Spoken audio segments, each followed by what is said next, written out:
Ladies and gentlemen, welcome to the pregame show here for the NGS Game of the Week here. Storm Division week number 2. It's Chili Mountain versus VGM Gaming. And as always for this pregame show, I'm joined by my good friend Stoic. How you doing, my man? Good. I'm excited for tonight's match. Somebody's gonna be upset. I must be excited too. I'm already starting to stutter my words. So tell us about these teams a bit. Chili Mountain, of course, we just found out they are going to be one of the orgs participating in the CCL. VGM Gaming, these guys have been playing together for a long time, but maybe we start with breaking down Chili Mountain a bit and tell me some of your thoughts on them. Yeah, Chili Mountain, a new team by name only. They used to be known as We Take These. You might have seen them in the qualifiers as such before they were picked up by the Chili Mountain brand. These are 5 top GM players, all of them Mason Blaze, Infrared, being the 2 leaders on the team with Roger, Tremor, and Zenaris. They're all quite really high-level GM players that can really put on a good show. And we've seen that throughout the qualifiers and last week in week 1 of Stormdiv. Yeah, I know, speaking of qualifiers, got to watch this one. It was way back when, qualifier number 3, where We Take These, aka Chili Mountain now. They won the 2-0 in the finals over Regen to secure their spot here in the Storm Division. Yeah. And even earlier, qualifying was VGM Gaming. They qualified in week 1. VGM is many people have said this and very few have disputed them, that they are the best team in North America right now. They're coming from Division S team from early 2019 when they were called Celeb Gaming. They've swapped out Rusty T for Caterpillar. So their roster is Tiger JK, who played HGC most recently for Simplicity. Caterpillar with 3 years of HGC, most recently on Tempo Storm. You have Liam, who was qualified for 2019 HGC with Endemic Esports, rest in peace. And then you have Hebi and Maka, who both have made a name for themselves over these last 2 years on the Celeb Gaming, VGM Gaming team. Yeah, I got to agree. VGM as being one of the best teams in North America, if not the best. You look at who they had to beat to get here. It was Team Alexander. And I know looking at the 323 weekly rankings this past week, DB Smiley has been making a tier list. I'm actually going to pull that up on the screen for you right now. You can see he's got Team Alexander at the top, but VGM, they lost last week, week number 1 Storm Division. They lost to Team Alexander. And I think that score last week was 2-3 in favor of Team Alexander. So it was a close one, but VGM wasn't quite able to pull it off, Stoic. Oh yeah, that was such a good series. It was so. I was saying to you, Murda, earlier, like if Team Alexander would have sneezed, I think VGM could have 3-0'd it. It was so close. And overall in maps, VGM against Team Alexander, it's 8-5. So VGM still has a little bit of that edge. It's Storm Division is what matters most here. But overall, they still have that little bit of edge. I think VGM is still so strong, even taking a loss. They're still scary team. Absolutely. So you can see VGM currently, DB Smiley, and the host there of the 323 Weekly Show has VGM ranked in the A tier right now, just below the S tier. And then just below that in the B tier, Chili Mountain stands alone on that hill. The only team currently ranked at B. But let's talk a bit about their last week matchup. They played against Team Exodia, another really good team here in the Storm Division, but they dropped it 1-3 last week. Once again, that was against Team Exodia.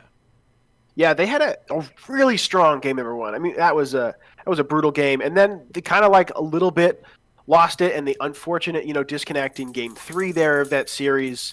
It was a strong showing, but ultimately Exodia was able to kind of pull things out there. So I think Chili Mountain's going to come into this week with a lot of fire, and it's good that they're going to bring that here because they're going to need that going against VGM. So let's take a look at the current standings as they currently stand. On top, you can see the teams who won last week are Regen, Team Exodia, CPOGX Fan Club, and Team Alexander. These standings are ranked based on simply just series wins and losses. So you get 1 point in the standings if you win. You get 0 points if you lose. Any tiebreakers will be handled by the map score. So you can see the games won, games lost columns there do signify later on, in case of a tiebreaker, how that would break down. But for now, both these teams tonight, Chili Mountain and VGM Gaming, are 0-1 on the season thanks to a couple teams knocking them off last week. So this is going to be a big deal. Somebody's going to walk out of this match a winner, and the other team's going to be a little bit upset. I don't know if either team would drop in the 3-2-3 rankings necessarily, because this is, they're split into the 4 on the top and the 4 on the bottom. These are two of the top teams that we have in Storm Division fighting tonight, and so I think it's going to be an absolute slugfest. Where I would say that the draft is really going to be the crucial. Every game you could say is decided in draft, but especially for tonight's matches, the draft is going to be so important. And if Chili Mountain can keep up here, I think they're going to have a chance. So let's talk a bit about the draft tonight. Some of the heroes we might be expecting to see come out. I know that we have a lot of experience in drafting. You have guys like Caterpillar that are able to draft so well here for VGM, and plenty of opportunities for a few of these heroes that we've seen them play all throughout qualifiers and during week number 1 to come out. But let's break it down roll by roll, starting with tanks. Stoic, we talked a bit before we recorded this. We have Garrosh, Diablo, and ETC as our top 3 tanks to watch tonight. Yeah, I think this is, the analyst perspective. It would be a mistake to let Caterpillar play Garrosh tonight. Absolutely. I think that Chili Mountain, they're going to have done their scouting. They're going to know what a menace he can be on all tanks, but especially Garrosh. And I think they're going to be banning Garrosh. That leaves over the next 2 tanks being Diablo and ETC. I think that there's going to be some kind of weird game where if you ban Garrosh, like if the other team tries to ban Diablo, suddenly there's going to get to this weird tank choke. And nobody wants to play Murda tonight. I mean, it really is Garrosh, Diablo, ETC we're looking at. So I imagine we see a Garrosh ban, and then the teams make a gentleman's agreement on who gets Diablo and who gets ETC. All right. And we also talked a bit about the healer position tonight. We mentioned Ana, Deckard Cain, and Lucio as our potential top 3. Yeah. Again, this is kind of a silly thing, and I'll say it again after. Ana, I expect her to be banned all night. She's just so strong and has such an impact, and both of these teams are going to be looking to pick her up. And so I imagine that she'll also make a ban. Deckard Cain will be a contested pick as well. Both teams played this in the previous weeks, and Deckard Cain is still incredibly powerful as a healer. If Heavy walks away playing Deckard tonight, I imagine that Lucio will come out for Chili Mountain. Okay, and we have just 2 players tonight playing in the solo lane, but there's a few heroes that we're expecting to 100% see tonight. I know one of them's Yrel. The other 2, we got Malthiel and Blaze as the likely other 2. Anything you want to break down here, Stoic? I mean, Mason Blaze plays absolutely mean Yrel, but I mean it's Liam. I mean, come on, you have to ban or take the Yrel if you don't want him on that absolute menace of a hero. So I think Yrel is going to be an extremely contested pick, possibly a ban, which probably leaves the Malthiel or the Blaze as other likely picks on that solo lane option here. And so out of the DPS role, there are a ton of heroes that we could have considered. We tried our best to settle on just 3 that we think will probably be picked more often than not tonight. It's Greymane, Junkrat, and Sylvanas. What in particular sticks out about these 3 heroes to you, Stoic? I think Infrared's Junkrat it's a force to be reckoned with, and Team Exodia recognized that in map 1 of their match last week, and immediately Junkrat was banned for the rest of the series. I mean, absolutely incredible damage, great utility, and huge disruption. Junkrat is a game-changing hero we've seen, and a top hero in Storm Division so far. Greymane also is interesting because it's a really contested pick. Roger really wants to play Greymane, but Tiger JK also has an incredibly scary Greymane, so that's a possibility here of we seeing a team grabbing a Greymane early, not only to work as a solid DPS for the team, but also ensuring that the other team's not going to have access to it. So we got a couple notes here. We did look at the win rate so far here in the early portion of the Storm Division. Chromie sitting at 0%, although she is highly contested. The ban rate is almost through the roof, but she's yet to win a game here in the Storm Division. And on the opposite end of the spectrum, Raynor and Li Ming, currently the top 2 ranged assassins in the Storm Division. Anything you want to say about any of these 3 heroes? Yeah, I'm glad you asked, because the Chromie's an interesting one. I think that in order to get Chromie, you have to cut some corners in the draft. She is so contestant. She's always top of mind.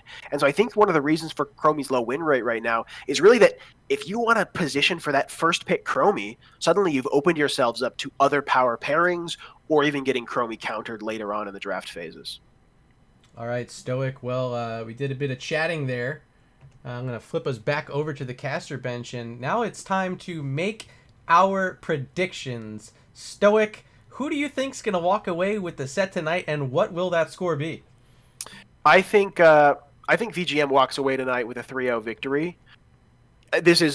Chili Mountain as a 5-stack, they have excellent mechanics, and they're a team fighting team. I mean, they're scary, but I don't think that's enough to overcome the history, the synergy of VGM Gaming's. They have an A-grade macro play that can back up their fuel for fighting. So I think they take it in 3-0, but it'll be a clash of team fighting titans in my thoughts. Well, I'm going to throw my prediction into the ring as well. I do think VGM will take the set. However, I think Chili Mountain's going to walk away with at least one map. I would not be surprised if we go to 5. But I'm going to go ahead and say the final score tonight, VGM Gaming wins 3-1 on the backs of a few of those Diablo picks coming in from Caterpillar. I think it's going to come out tonight. All right, I'm so excited to watch these players in Storm Division play is an absolute treat. I mean, last week's matches were such a blast, and I can't wait for another good week. Well, everyone, sit back, relax. We are a little bit over 15 minutes until this match is going to be underway. Thank you for being here. If you're not already following the channel, hit that follow button right now.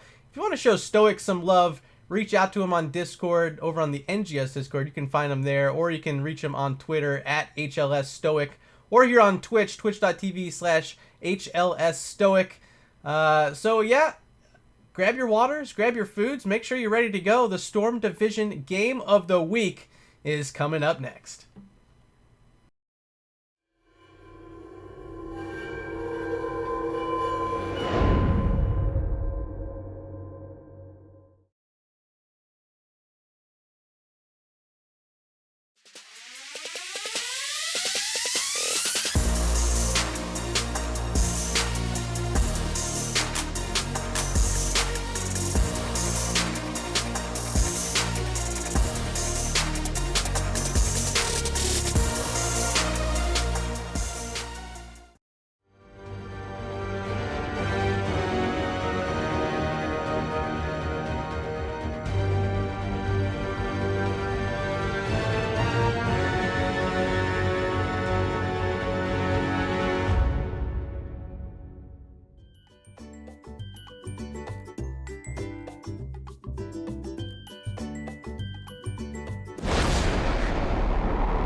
Ladies and gentlemen, welcome to the big show. It's the NGS Game of the Week here in the Storm Division. I'm Murda, joined by my dear friend Slexia. How are you doing tonight? I'm great. I'm fabulous even. How are you, Murda? I'm excited. It's our first game of the week together for season 10. I was not here last week, so I'm ready to get this show popping off like it should be.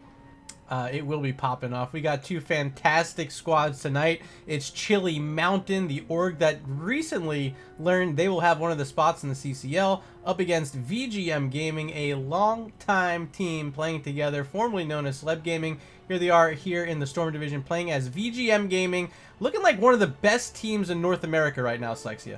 Yeah, 100%. I know that we have another show with DB Smiley. He does the 323 Weekly, has put these teams in tier lists, and VGM is in A tier, Chili Mountain in B tier. So, I mean, some of that can get shaken up a bit tonight, depending on what happens. Absolutely. If you guys missed it, here with the Game of the Week, every single week I'm joined by Stoic, and we're going to be breaking down the matchup for a pregame show.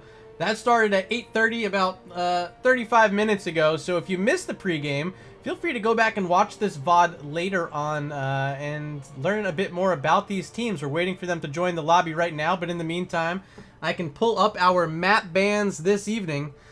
We got Chili Mountain on the left-hand side in blue. They banned away Cursed Hollow and Braxis Holdout.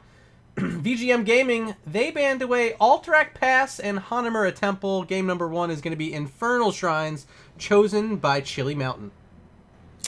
Exciting times, Infernal Shrines. You know, I feel like with Storm Division, these higher level ranks, we just see the most immaculate play styles from both teams, and the way that they get to that core is not just your status quo. Let's take this Punisher down this lane. It can be pretty crazy, but I'm excited to get into it. We also have all 10 members in the lobby. They are all finally here. Look at that. So let's see if they're ready to go. I'm going to ask them. I'll throw out my R at least. And hopefully we will be hopping in soon. I do know we are 7 minutes late right now. Unfortunately, we had a bit of a delay heading into this, waiting for these map bans. But now that we have them, we have players, we have casters, we got everything. Looks like we're just waiting to put the hat on Liam and Infrared tonight. And we should be underway very shortly heading into Infernal Shrines. I'm ready for it. Oh, here we go. All right, Infernal Shrines game number 1. It will be VGM Gaming picking first here. We talked a bit during the pregame show about some heroes that are going to be important. The tank position, we really highlighted the Diablo tonight, the Garrosh, even the ETC as being the 3 primary targets. We might also end up seeing some Murda. He's been getting popular, especially with that Haymaker build, catching players a bit, you know, not in the right spot. But I think I think for sure Diablo, though. Yeah, I wouldn't be surprised to see an early tank choke in this draft, you know, banning out maybe a tank that you don't want them to have, knowing that you have first pick, especially for the side of VGM here with that first pick option. But they're taking their time. It's a suspense type of draft so far. 2 seconds left, and the first ban will be the Junkrat. This is one of the DPS heroes we highlighted in the pregame show, along with Greymane and Sylvanas, as being very important here. Of course, you might end up seeing some Chromie bans tonight, but she's yet to win 1 game here in the Storm Division. Yeah, I mean, I think that the idea of a Chromie is great, but someone actually has to be able to execute her combos effectively. I know Ana was a highly contested and highly sought after hero as far as a healer is concerned, even in the pregame, and she's banned out. So my tank choke prediction, not really true. VGM can still ban out one of them, leaving the other 2 top tanks. Or they can continue to ban out these meta assassins, depending. Maybe a Sylvanas ban. Instead, it is the tank, Garrosh. That leaves ETC as well as Diablo as the 2 like meta primary tanks that want to get picked up first. Well, Slexia, I'll tell you, right now, Stoic and I are looking like some oracles out here. All three of these heroes banned out so far were amongst the heroes that we talked about during that pregame show here for the Game of the Week. So if you missed it, make sure you tune in next week at 8:30 before the Game of the Week. And Chromie will be that final ban. She's yet to win a game in the Storm Division, and it won't be here in Game 1 Infernal Shrines. She's just annoying. So I get it. I understand it. Maybe someone's been practicing a bit with her. Maybe, they feel like the utility she brings is worth more than anything. But there is that Sylvanas.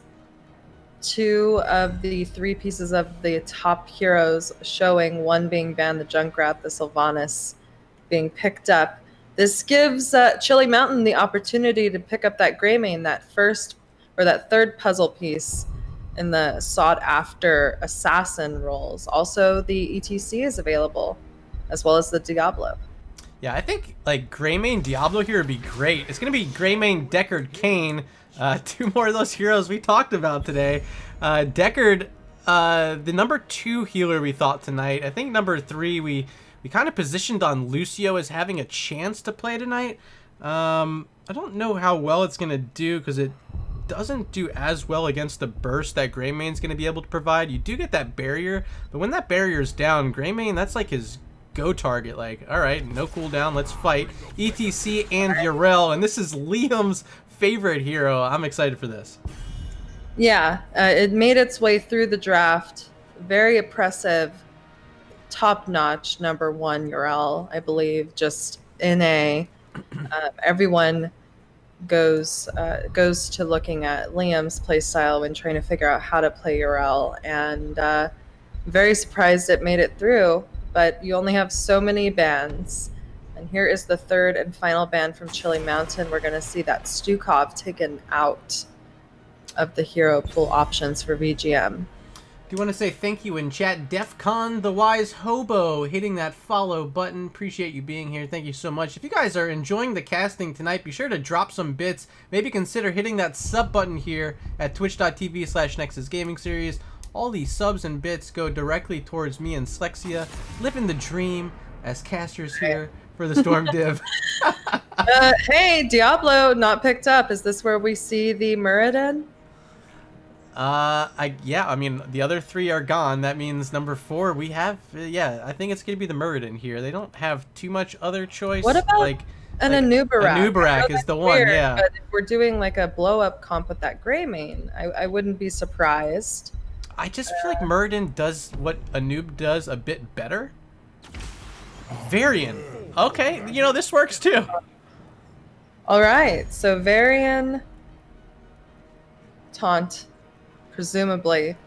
Maybe we'll see that Kel'Thas picked up alongside him for the gravity lapse after the taunt. Just a good old-fashioned blow-up comp from the side of Chili Mountain, perhaps. It's weird, though, having the Deckard Kane with that. And it looks like Heavy is picking up the Anduin with Kerrigan. Tiger and his Kerrigan picked up. Ooh, that is a little bit of spice and spice here in Game 1 in Infernal Shrines. Kerrigan's favorite map. She can hop around the objective pits, killing those skeletal defenders with ease. That Ravage build will be nice.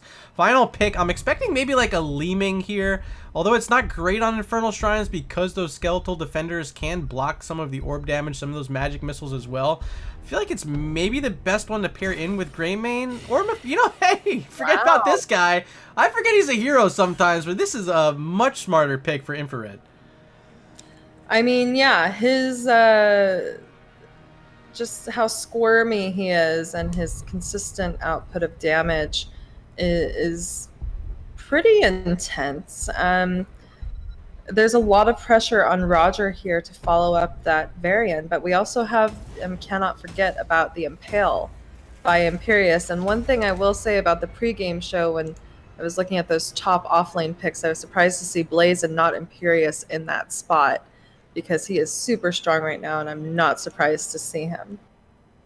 Well, Slexia, who do you think is going to win this game number 1? Based on draft and people on comfort picks, VGM. Well, I'm going to open up a poll at home, too. Let us know who you think is going to win. Head on over to chat right now. Up at the top, select the team you want to win, and make sure you hit submit. That poll is open right now. So don't waste any time as we have some more follows coming in. This one from Sprice19. Thank you for being here tonight.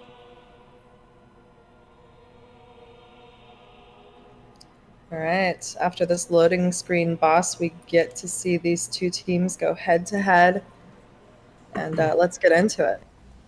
Over here on the left-hand side in the blue tonight, we got Chili Mountain. Trevor going to be playing the Imperious. Roger on the gray main. Zanaris playing the Varian. There's Infrared on Mephisto. And the final pick is Mason Blaze on the Old Man Deckard Cain. Give it up for Chili Mountain.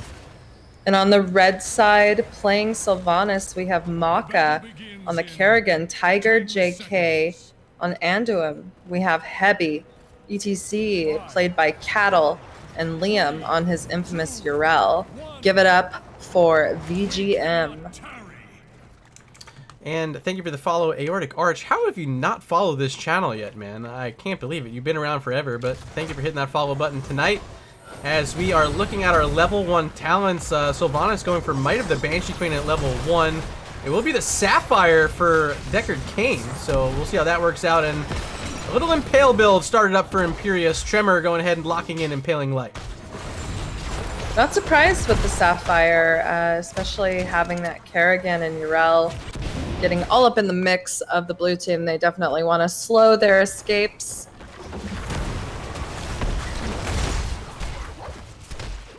All right, and here in this early portion, we haven't seen too much spookiness in terms of heroes being threatened to kill, to be killed rather. Sylvanas may be taking the most damage right there, but simply just going to be fine. Has that haunting wave to escape every single time. Our Game 1 poll is now closed. VGM Gaming taking 55% of the decision from those of you at home.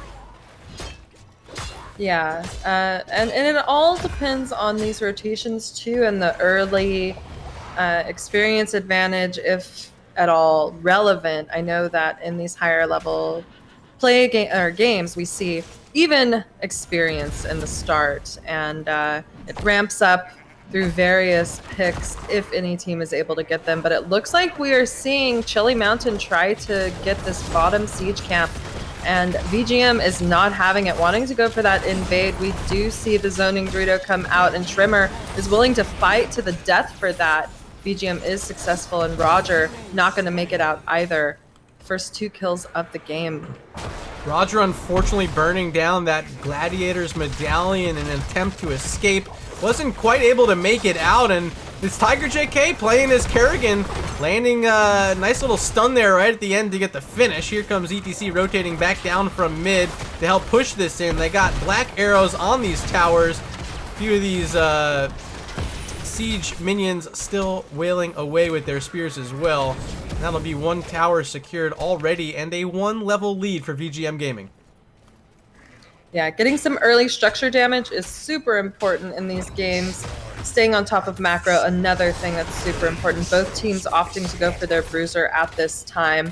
Surely we see VGM inching a little bit closer to level 7s first, and I'm curious how we're going to see Chili Mountain react to this this objective at this time. Will they fight? Will they look to get more experience? Cattle is the only one here. Slexia, this is the first time we've seen Varian join the fight. There's that taunt, and look at this follow-up with the medallion from Cattle. Gonna get him out of that scroll of sealing. Could have been the first kill of the game for Chili Mountain, but the veteran plays enough to keep himself alive. After using the scout, he's ready to go. Slide, not even close. Level 7s, though, picked up for VGM, and they take a dominant stance on this objective. There is the stun onto the Mephisto. He's able to make it out, and a taunt again onto Varian. Liam coming and disrupting the entire blue team, saying, not today, this is our shrine. And we're seeing the skeletal defenders fall rapidly as VGM looks to get this first Punisher. Yeah, holy moly. Boundless Fury now selected for Kerrigan. You can see just how quickly Tiger is able to help finish these things off. Reset after reset on that Ravage, and that will be objective number 1. An Arcane Punisher for VGM Gaming about to head down this middle lane. Still have a 1-level lead. Currently, it is a talent tier advantage as well, but just moments away from 7 are Chili Mountain. All right, these towers are shut down. This Punisher is wailing on Trimmer and Infrared. Mason Blaze stepping in, throwing down some pots. I think this is going to be 2 towers successfully taken for the side of VGM.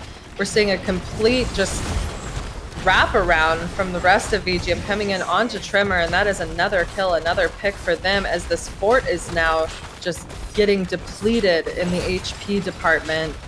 And I would say this has been a very successful first Punisher phase, getting down that fort. The rest of VGM deciding to go take other macro objectives on the map and really just deny Chili Mountain from being able to have control at this point. They are also level 9, inching towards level 10. I don't know how substantiated what Tiger just said in chat was. He said his W is broken. I guess we'll have to watch and see if we see it come out at all. But they get a nice objective, and they've made it now a 2-level lead after taking that fort. They're grabbing away 2 of these camps, one on the side of Chili Mountain, one in this bottom lane, the neutral camp. And there's still 1 more to go to complete the holy trinity of these Khazra mercenaries. And they're looking great. Here comes Tiger looking to jump in. Gladiator's Medallion popped by Tremor, able to spear away. He'll be just fine. Both these towers are down on this wall. And with these spearmen ready to go, they can start threatening onto their second fort of the game. Yeah, I mean, level 8 is not level 10, so ultimates being used is definitely a threat, something scary that Chili Mountain will have to deal with. They're most likely just going to have to give this structure, seek experience in other lanes, and hope to be able to come back with a team fight on the next shrine. A beautiful rotation there from Liam, bringing down the Arel, making sure when they have those level 10s, if they want the fight, they're ready to go with the full squad. That did leave Varian and Greymane wide open in the top lane, but you can see this wall, it's taken very minimal damage, and Liam's already back to start playing some defense. So well done all around by VGM, staying on top of this map score right now. Yeah, they are now level 11s, looking at camp timers, looking at rotations and positioning, going in behind these towers completely, possibly looking at Xenaris, deciding against that. But the Bruiser camp for the blue team is up in 12 seconds. They will have 10s at that time, and I don't know if that's the fight they want to take. If they do and it's successful, it could be good for them. Well, 10s are secured. I'm going to throw those up on your screen so you can see Kerr's bullet. You just heard it. It was a miss that time. We'll be stay a while and listen, as well as the angelic armaments for Imperius and Durance of Hate. I think the predicted pick there from Mephisto. Yeah, Durance can just really be atrocious, especially for a dive hero like Kerrigan. I would watch out if I were Tiger. Appears as though they want to grab their Bruiser camp before making down to the bottom shrine, our second objective of the game. On the left-hand side, no one's moved towards that. They found Cattle, however. He does not have a medallion this time. That'll be the first kill of the game for Chili Mountain. And a big thank you in chat to Firewolf257 for hitting that follow button. That's an excellent pick to get right before this shrine. It gives Chili Mountain the opportunity to get some skeletal defenders taken out, but VGM's not going to be too miffed by it. They're just attacking this top fort without their tank, getting what damage they can. But ooh, it could be rough, in that leap of faith. Save Tiger. Here is the stay a while with Light Bomb put on to Trimmer, only really connecting, or rather put onto Maka. If anything, only providing a slight shield, and they are out of there. All 5 members up for both teams heading down to this shrine, which is a frozen Punisher. TBH highlighting heavy right now. Beautiful plays on the Anduin, keeping the team afloat that time. Leap of Faith was on point. The Light Bomb as well was good, but now look at this, a 3-man mosh pit coming out from Cattle. They're not going to quite be able to get a finish yet, but they're still looking for some more damage. There's Endurance of Hate in response, and Kerrigan has to pop in her Crystallis. She gets out, pops her own heroic, looking to finish off Tremor, but Imperius still alive as well. These potions just too good from Deckard, even though he's dead. Yeah, He haunts you with heals, but look at what Liam is doing with this constant pressure, just hopping into this backline, providing that damage, stomping people to death. Wow. Was it worth it? Question mark. We knew Tiger was going to die. Durance came out. His health was chunked. ETC bodying for the rest of his team, but how oppressive is that Yrel? Yeah, I couldn't think during the fight. Maelstrom, that's what it's called from Kerrigan. Apologies to you guys at home. It got some value. I mean, he survived through the fight, but really Liam at the end of that play, like Sexy was just saying, fabulously done, hopping from target to target, even perfectly timing that Mephisto coming back from the shade was just a brilliant play there from Yrel, played by Liam. Right. The success that we saw from Chili Mountain with those picks just went completely, it was all for naught, because we are seeing VGM pick up this second Punisher, actually deciding to go for Siege with 39 skeletal defenders picked up this time. And Yrel just safe soaking top. They want to wait as long as they can for level 16. Kerrigan's going to have to be careful. There's a spear barely missing. Follow-up taunt from Varian. Leap of Faith again, saving the day. Durance of Hate, and that Light Bomb is just to say, you shall not pass. Another smartly played Light Bomb there from Heavy as they continue to hold, waiting for 16s as long as possible. But now it's Yrel at mid, Slexia.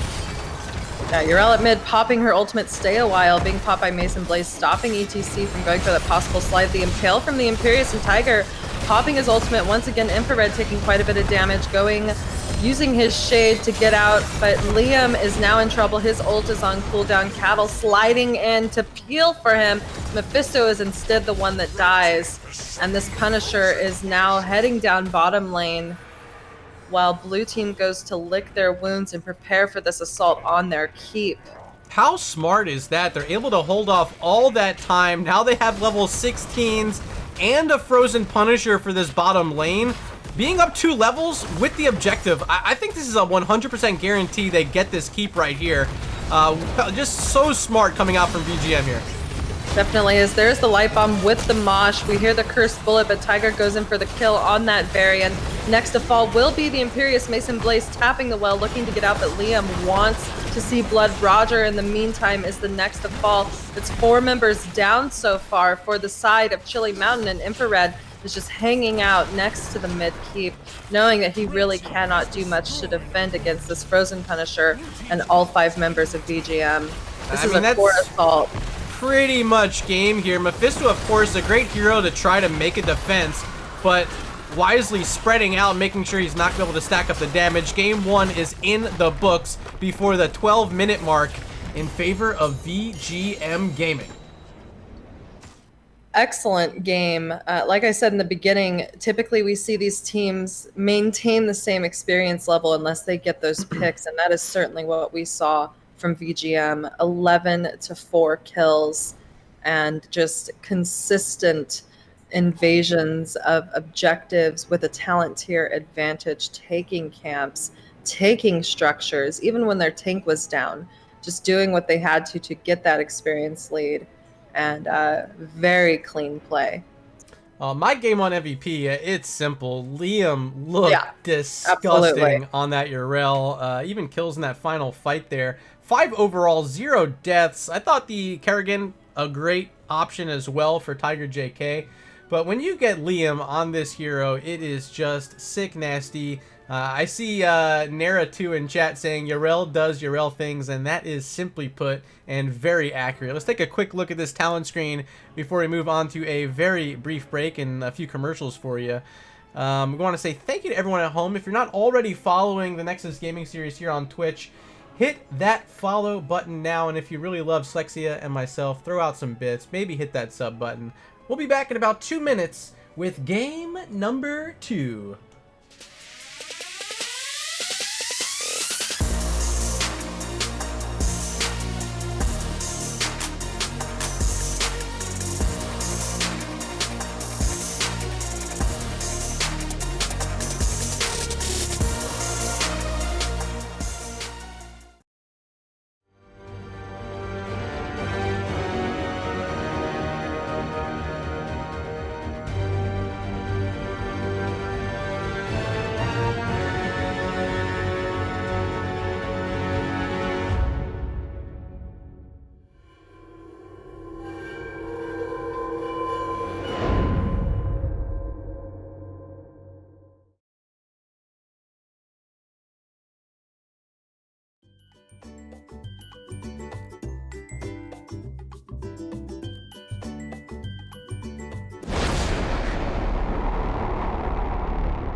and welcome back. Oh, I gotta pull Slexia up. Sorry about that, Slexia. I had our DM open.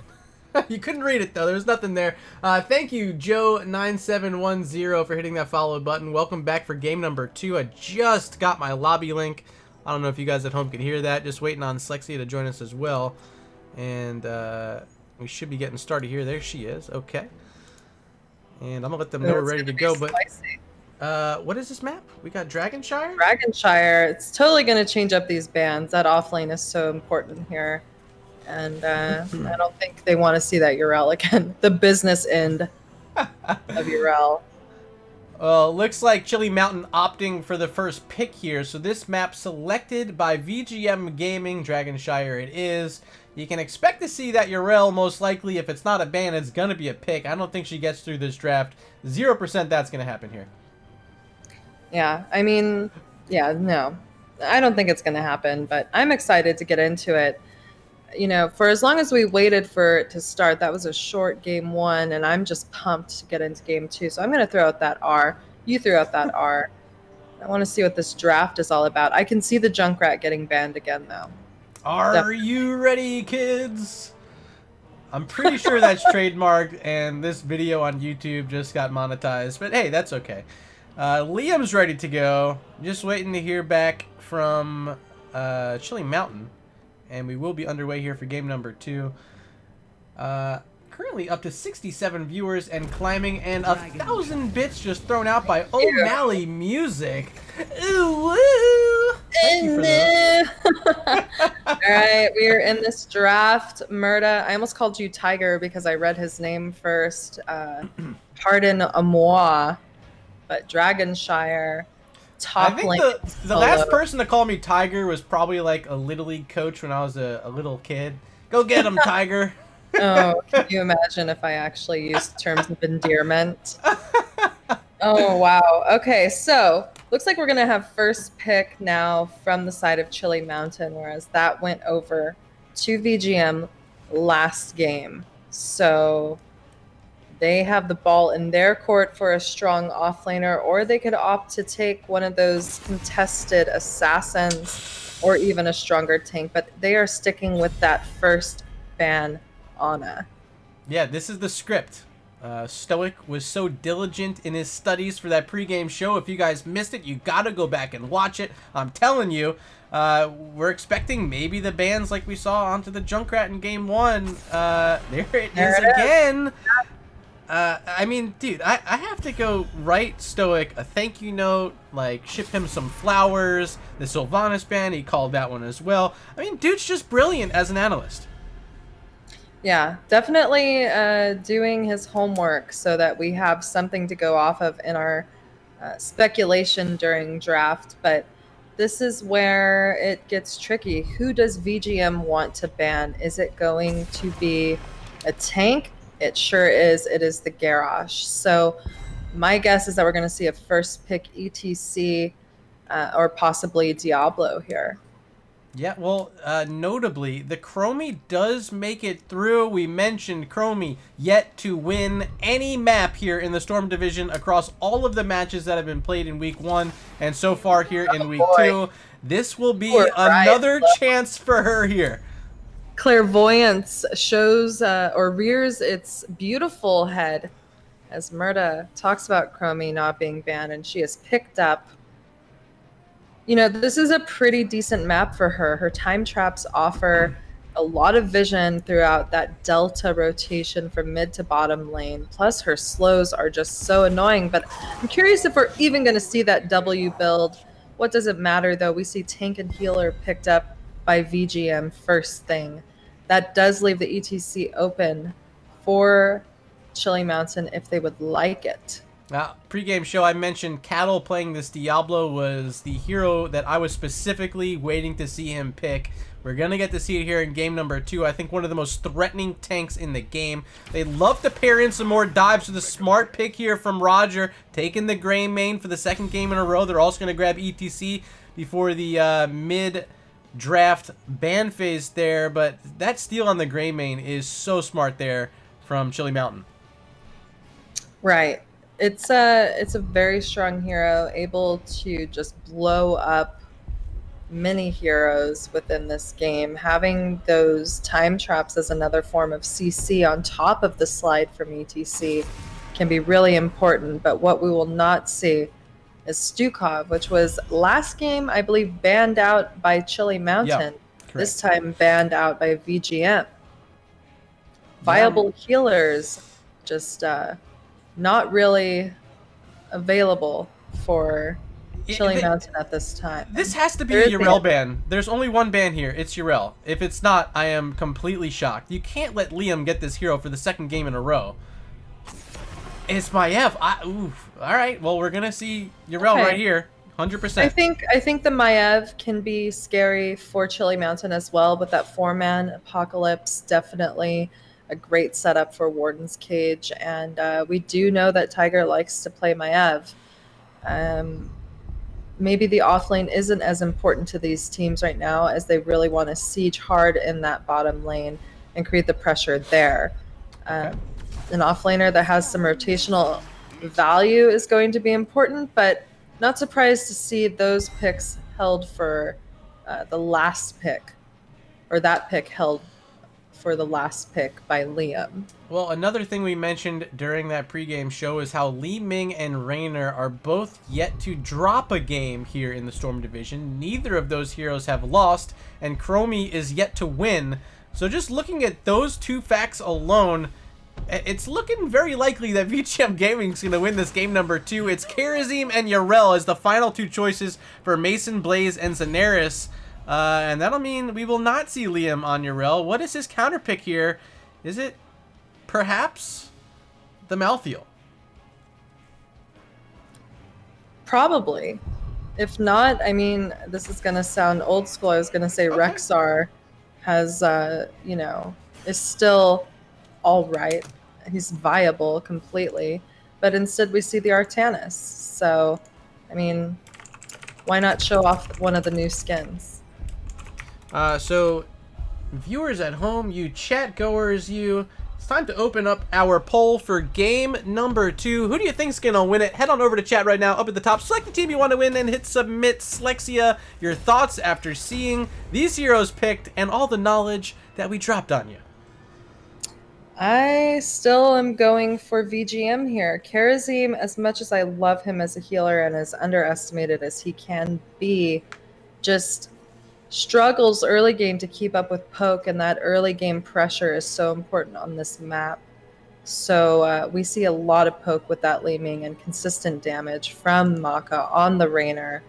Diablo is just so oppressive too, able to just zone people for days, but he is squishy from the start, and if he's never at full souls, he can just basically be a bruiser with a lackluster health pool. But let's get into announcing these teams, Murda. Here on the left-hand side, it's Infrared playing that 0% win rate Chromie. There's Roger on the Grey Mane, Mason Blaze playing Kharazim, Zanaris on the Yrel, and Tremor playing the ETC. Give it up for the Chili Mountain. Battle commencing in. All right, I can't top that, but let me try to get crazy with my voice too. We have Maka on the Raynor, Tiger JK playing Li Ming, heavy on Deckard Cattle playing Diablo, and Artanis played by Liam. This is VGM Gaming. Let's go. A little bit of credit. Look at Liam on that brand new Artanis skin. Maybe that's why he wanted the hero here in game number 2. That's what I was saying. Why right? not? It's beautiful. Skin, you know? Level 1 talents up on the screen. Ace in the hole for Raynor. Yeah, those slows that we're gonna see, possibly from the Deckard Cain. Let's take a look. He did go Sapphire, are going to just provide that extra value with that talent. Chat, this time 100% of your vote has been locked in for VGM Gaming here in game number 2. We do see it will be the Iron Fists for Kharazim, and Deep Breathing is the selection for Chromie. Will that be enough? Is it enough? I don't know, chat. You guys don't think so, though.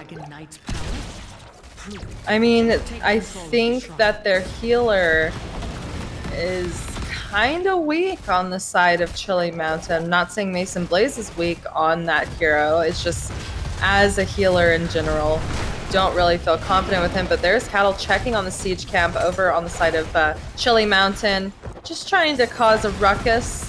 You know, get some poke damage, let them know that he knows what's up. This is what you gotta do against Diablo. You can't let this big boy stack up his soul stone, so I like that they're taking the aggression to him early, looking for some of those little skirmishes. They haven't been successful yet, but hey, it's worth a shot, letting Diablo know, hey, we're here to fight against you and not let you get up to 100.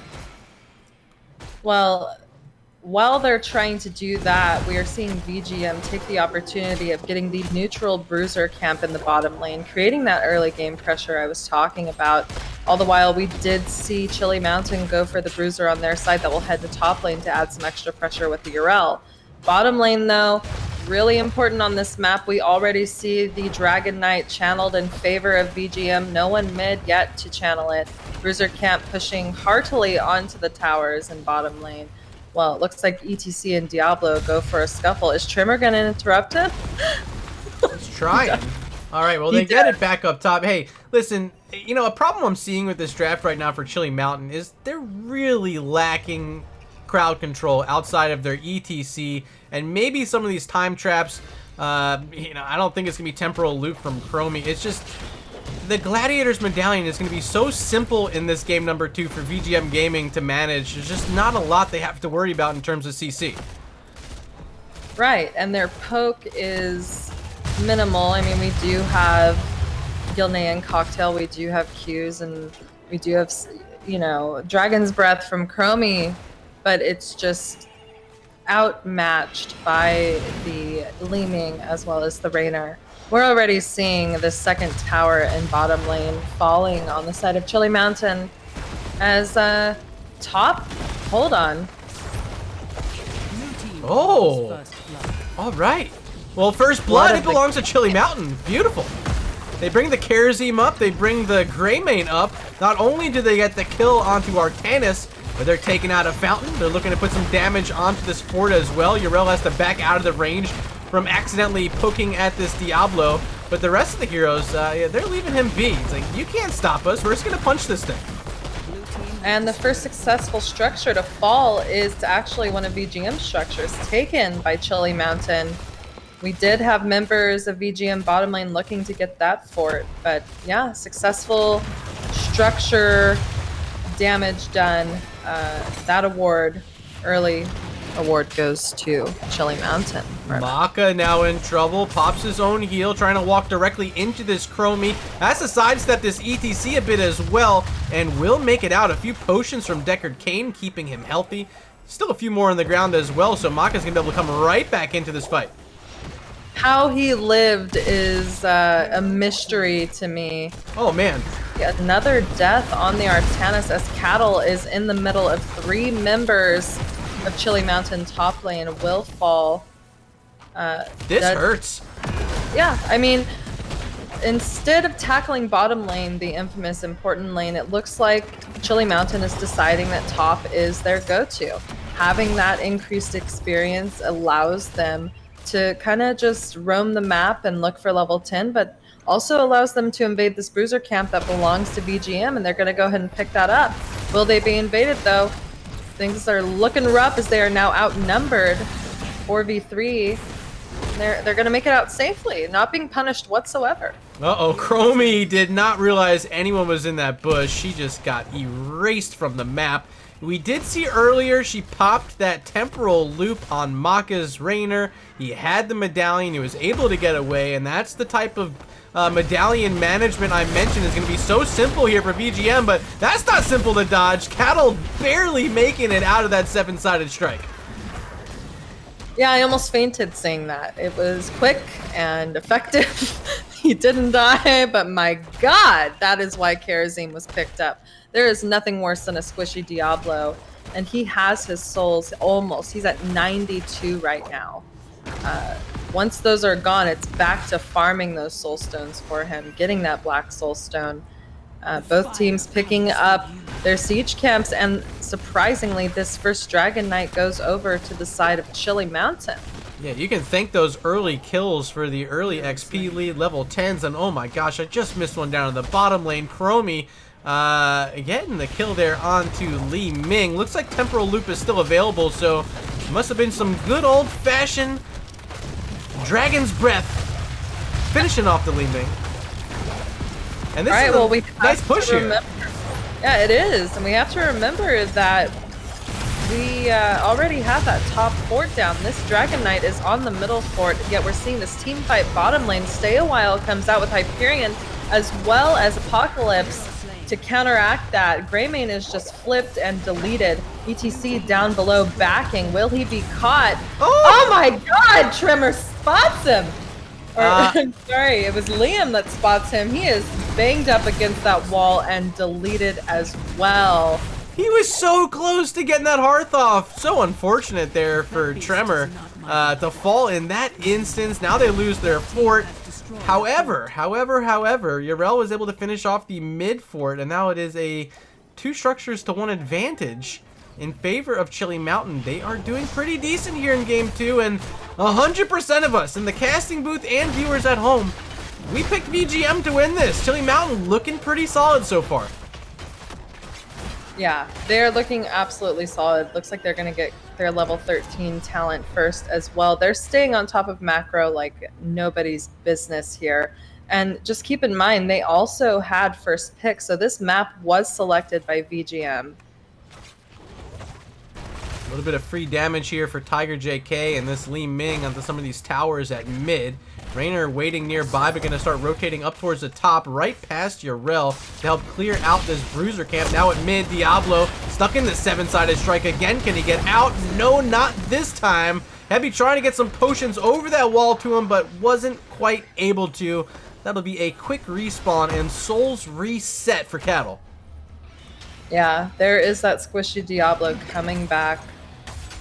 5-second death timer. He is here to fight again. 3 members of Chili Mountain, 4 now with Chromie arriving, looking to assault this bottom fort, but Cattle goes in for a charge, gets time looped. Stay a While coming out, cannot stop the kill. He is down once more.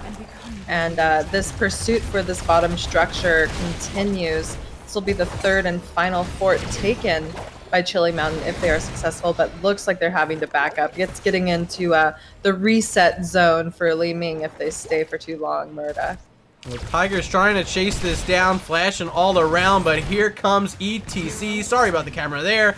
And Li Ming is down. Now Liam moving in, but a quick mosh interrupted by that penetrating round of Maka's Raynor. They do finish off ETC, now starting to ping onto Roger. Can they finish him off? Scroll of Ceiling barely missing. And Mason Blaze, oh, the swap back from Liam. Will they finish off Karazim? Yes, they will.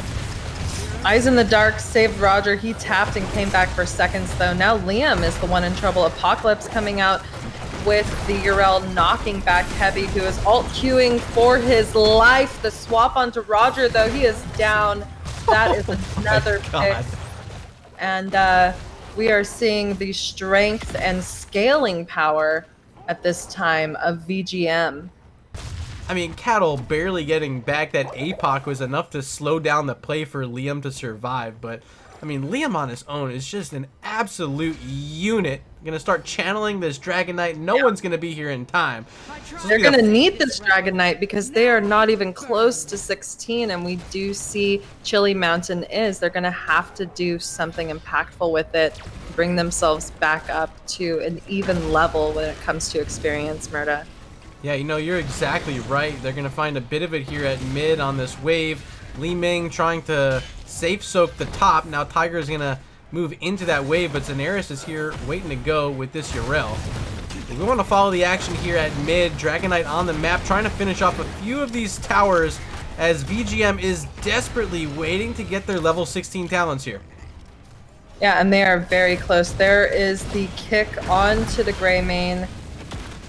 16's now available and being picked up by VGM, and this Dragon Knight makes its way into another lane to do some damage. Cattle looking to get some vision with his stomp, mounting back up again, keeping an anchoring position for his team in that bush near the siege. And here comes the Hyperion with the Dragon Knight at 50% health with 10 seconds left. Xenaris looking to come in, Cattle stopping that, and this is going to be another 2 towers at least with some keep damage in favor of VGM.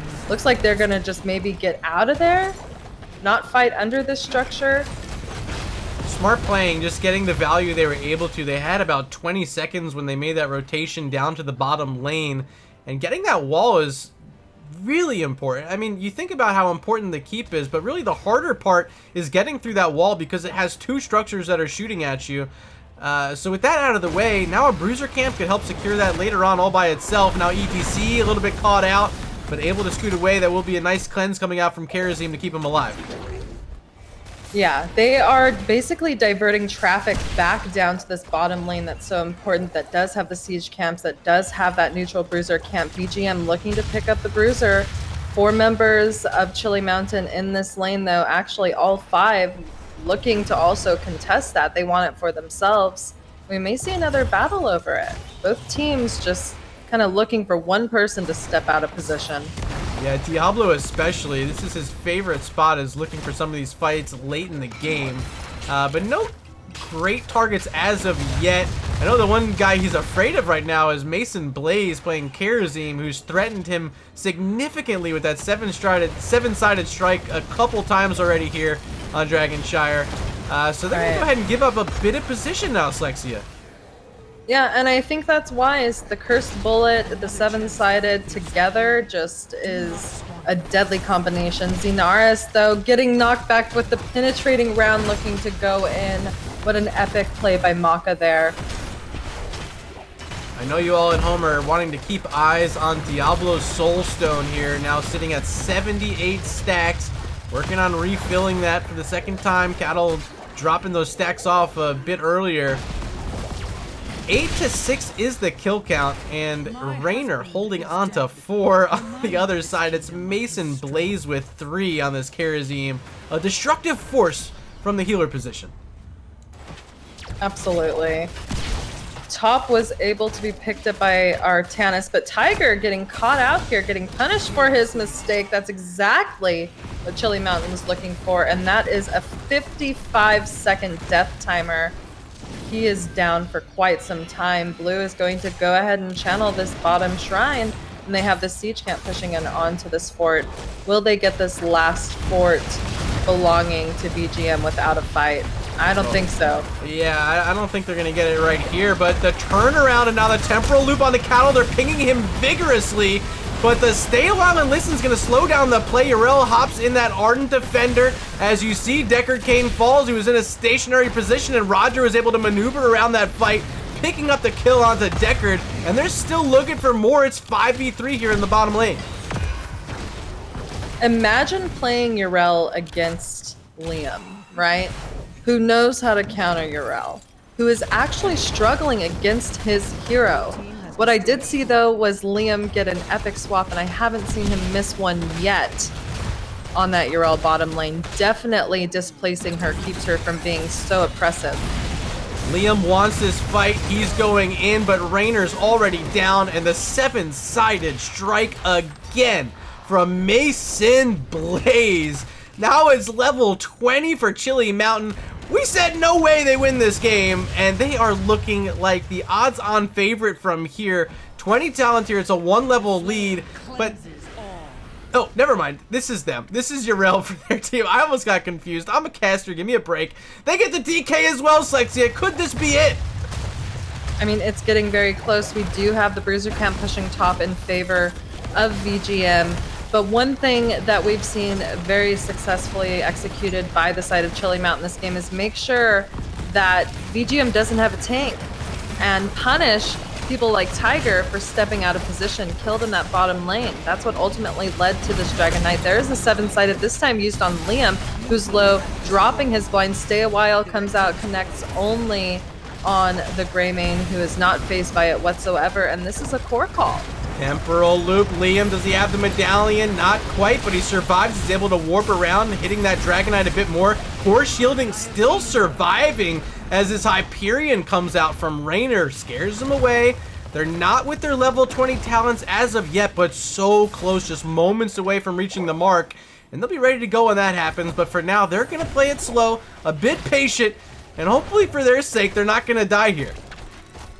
Yeah, all they need is level 20 and one decent fight to run it down bot and end the game themselves. VGM has their win condition as well here.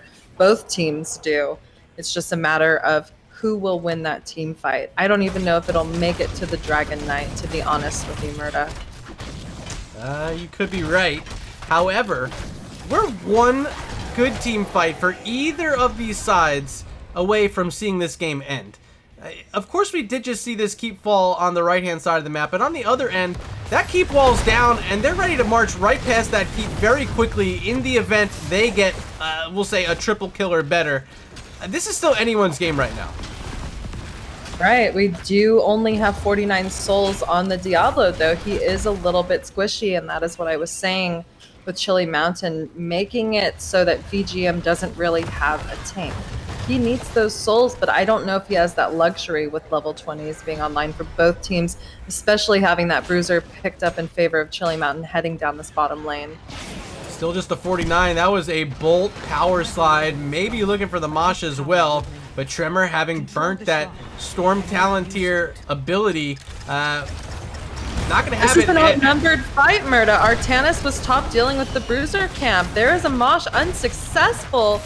Could be the play that was needed. Liam going in for a swap, not getting it. This bruiser campus here needs to be taken down.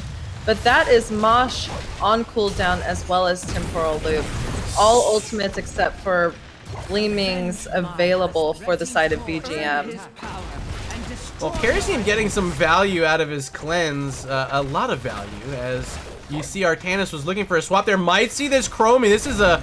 Oh, he went for the backward swap, but doesn't connect. Now Cattle taking the Curse Bullet in the face. Nice blind coming out from Artanis, but the 7-sided strikes yet again are paying off for Mason Blaze. They're looking for more here in this choke point. They're not quite going to find it, but the kills on Diablo are just outstandingly timed every single time here for Chili Mountain.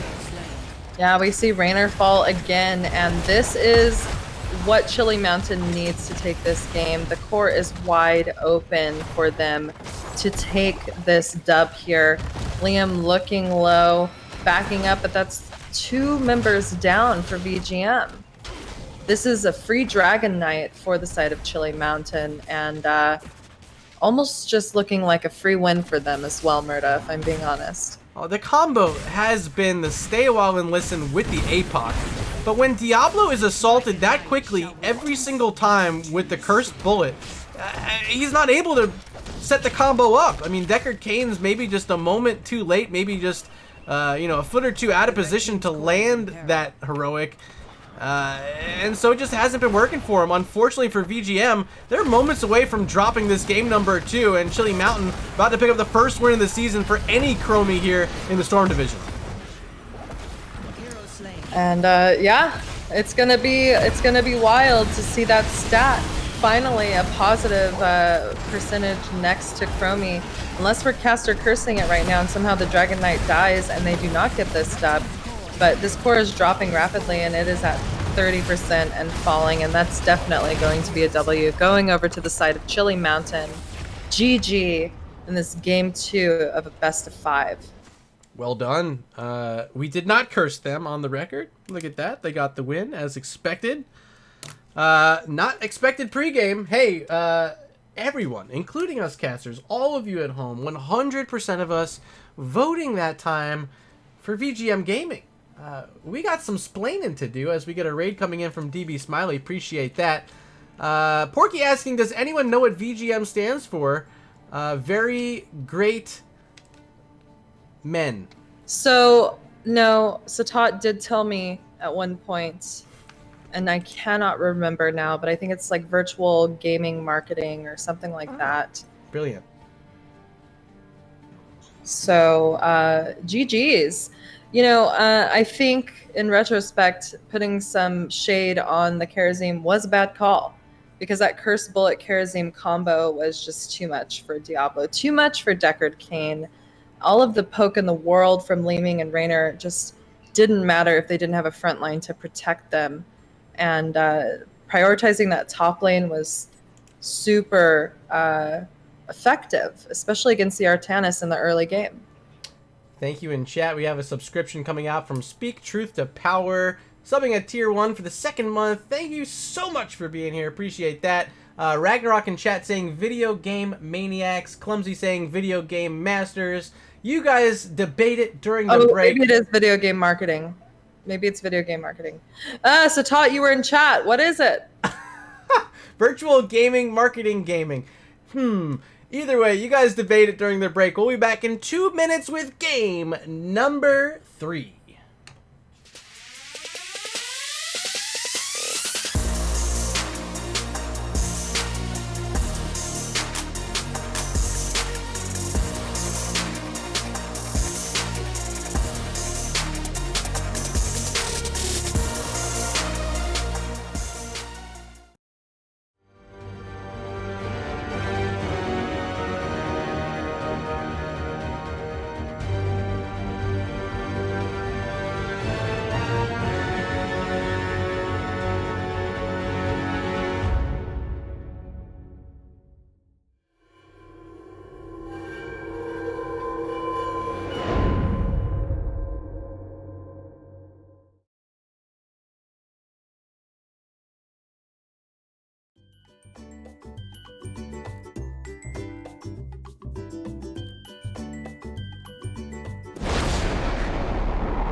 Diablo Apox, leap of faith again by Anduin Vildanslo, and Medivh's gonna be able to finish him off. 3 kills, a triple for BFM. And now Diablo being surrounded. Fate falling to 25% now, Condemn, and Diablo's down. That might be the actual play of the game. They find another kill.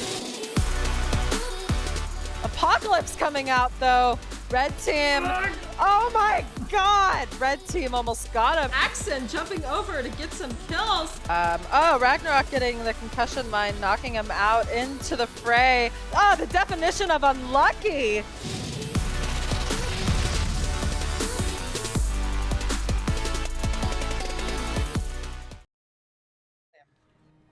Welcome back, everyone. Hopefully you enjoyed our little promo trailer there. I forgot to air it earlier. Apologies, everyone at home, but Slexia, It's all right. You forced me to that time, and thank you. We'll just play it on cooldown now. No worries. But yeah, we are getting into this lobby for game 3. It is tied as far as scores go right now, 1-1. With VGM winning the first game, Chilling Mountain taking that second one. So we're going to see at least a game 4 tonight. And here we go. Game number 3 will be Tomb of the Spider Queen, chosen by the Chilly Mountain. Any thoughts here on this map? I know we just played Dragonshire. We just played Infernal as well before that. Tomb of the Spider Queen, a bit different. A tighter map, closer rotations. You have to play on your toes the whole time, Sykesia. Yeah, it's all about that wave clear and finding those picks in the rotations. Playing on your toes, definitely important. I don't know if we're going to see Diablo picked up again, though, because there will be an answer to that. Garrosh and ETC are super impactful here, especially when looking for those picks rotating. So I wouldn't be surprised to see those prioritized from the start. but I'm going to let them know that we're ready because I am just excited to see what we're going to have from these teams. Tomb of the Spider Queen up next. All of our players are ready to blast off. Welcome to the draft for game number 3, Tomb of the Spider Queen. Here it is. First pick this time going over to VGM, as they did not win that last map. So I am very curious what their ban will be. I think we have to get to the point where they can actually ban something. Here it is. So we've already seen the Junkrat banned out twice, the Garrosh banned out twice. Do those continue? I think Junkrat definitely here on Tomb of the Spider Queen. He's pretty strong. The wave clear is good. He can get around the map later on with that Ripper Air at 13. Probably still a priority ban for them here, and there it is. Yeah, he is super annoying. The fact that you can't kill his traps and they can silence you is just oppressive. AF.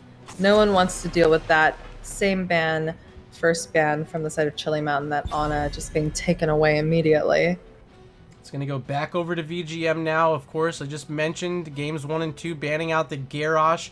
Likely going to be the ban here again in game number 3, which has been putting them back onto a couple different tanks. The Diablo in game 2. In game 1, it was the ETC for them.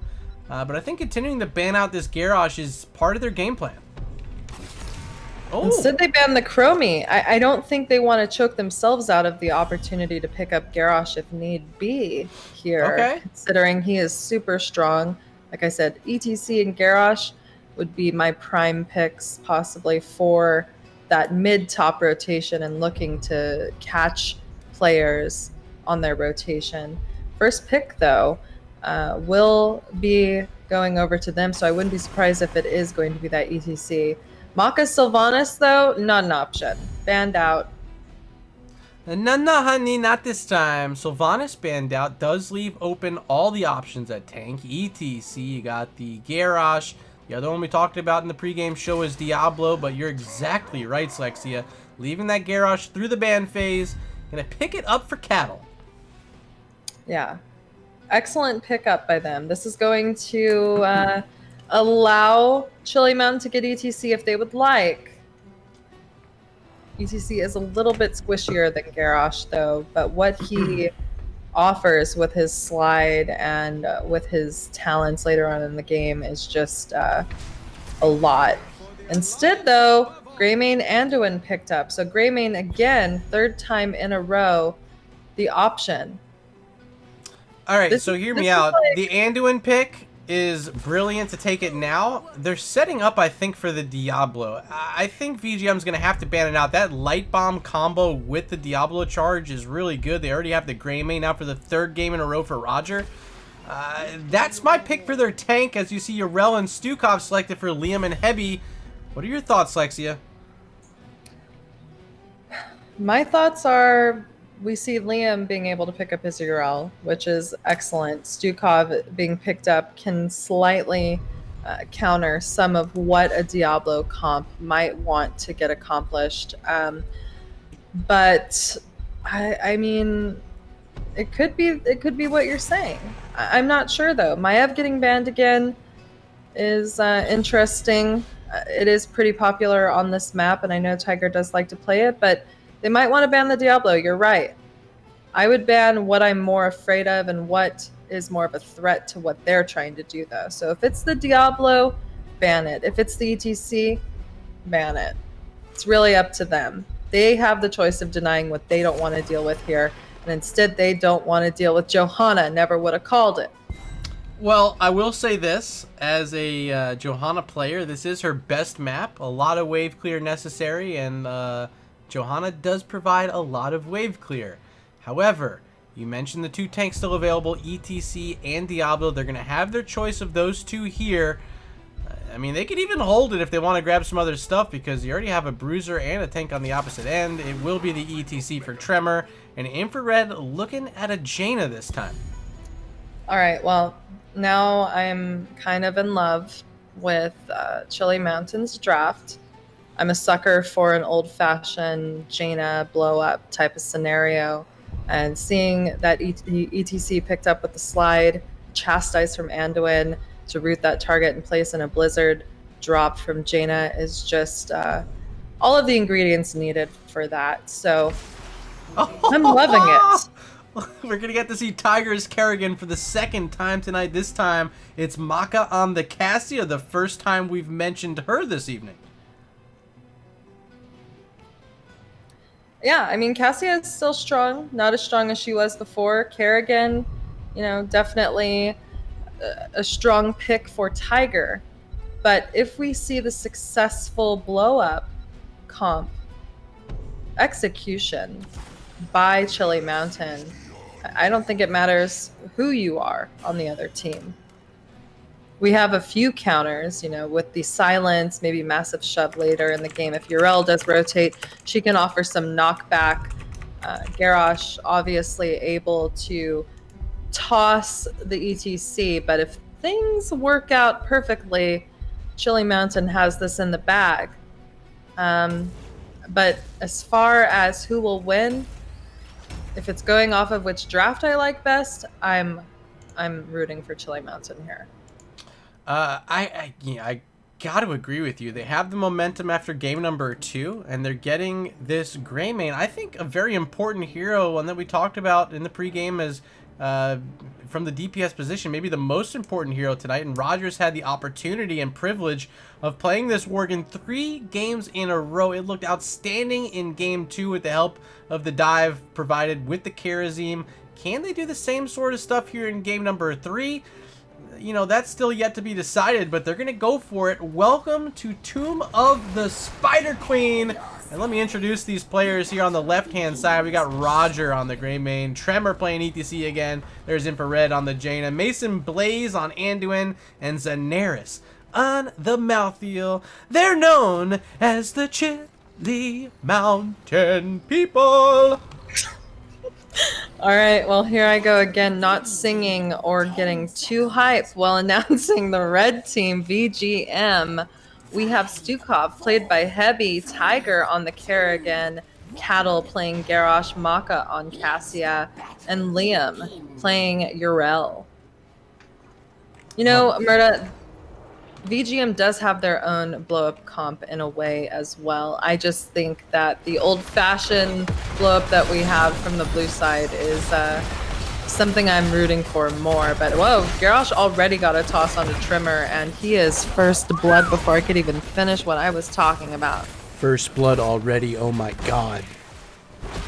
Oh my god. That was our quickest kill of the night. We've yet to see kills happen in the initial skirmish, as we do have a bit of a disconnect. It's Maka who's disconnected. Tiger JK hitting that pause button quickly for VGM. And that means we're going to be hanging out for just a bit here. Chat, you guys have changed your allegiance, perhaps wisely so. Going with the Chili Mountain here for game number 3. Slexia, do you agree still? I think you do. It depends on how aggressively we see this Garrosh play, and I mean, the fact that ETC has already died is, not going to change my opinion, but it's already showing me that I could be wrong. You know what I mean? I know exactly what you mean. It was a nice early attack, but can they sustain that throughout? It's still yet to be seen. I think their wave clear is going to struggle a bit in comparison to the Greymane Jaina that's just so strong. The solo lane matchup also going to be pretty important. Like I mentioned, small map. The rotations can come out at any time. Will Malthael be wise enough to keep eyes on that mini-map? Pay attention, because if that Kerrigan comes down, it is very tough for Malthael to escape. And technically, looking at the stats so far, as we are in this pause menu, Liam is the one that got that actual kill, as it was 5v5 mid lane. So will we still see the strength that VGM showed here with this first pick as the game continues? Stukov has the highest hero damage also for VGM so far, because we're literally 35 seconds into the game. Murda? I can't disagree.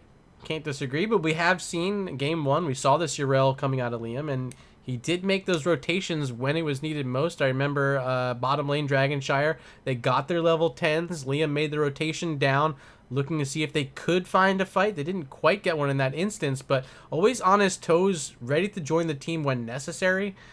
I mean, this is just a veteran squad. They're like synergistic qualities, I guess, of playing together for so long. They pay off. Looks like Cattle says they're ready to go. I'm going to bring us back to the in-game screen. And hopefully we're going to be underway momentarily here. 3, 2, 1, there's the countdown. and we're back in. Where were we, Murda? Well, we just lost ETC. He died, and now he's coming back from his death. But other than that, not too much has happened yet. Just farming experience with that mid to top rotation from both teams. As mentioned in the draft, you know, the tanks want to rotate and find people to pick off. ETC using his face melt to knock Cattle back, who was already looking to get another toss onto him. He is not done. No, he just wants upheaval. Looking to 2 upheave. stacks so far. Yeah, so I don't think we have anything too different than what we saw out of these heroes already. Of course, Kerrigan going back into Fury of the Swarm. We saw this over on Infernal Shrines earlier. Seeing Winter's reach on the Jaina, though, just shows me how back Infrared wants to play the Jaina. How far back Yeah. she wants to poke from. There is no need to step up too far. Max range, please, when throwing those Qs out, is what Infrared was probably thinking when picking that talent. Yeah, wisely done, because Garrosh will find you, he will haunt you, and he will flip you just like that. However, ETC may be the one hero on your team that you don't mind as much because he's a bit safer, he's a bit tankier, and he's probably a bit stinkier as well. Did you say stinkier? Yes, he's a cow. All right. Yeah, probably. He looks sweaty. I mean, I imagine Jaina wears some sort of perfume. The cow, he's probably just got some manure hanging out his pants, that sort of thing. yikers. So I'd say, yeah, definitely stinkier Slexia. Yikers. Can you imagine what's going on under that spandex that Garrosh is wearing, though? Oh, God. Yikers.net. Yikers, stop. Okay, you got a point there.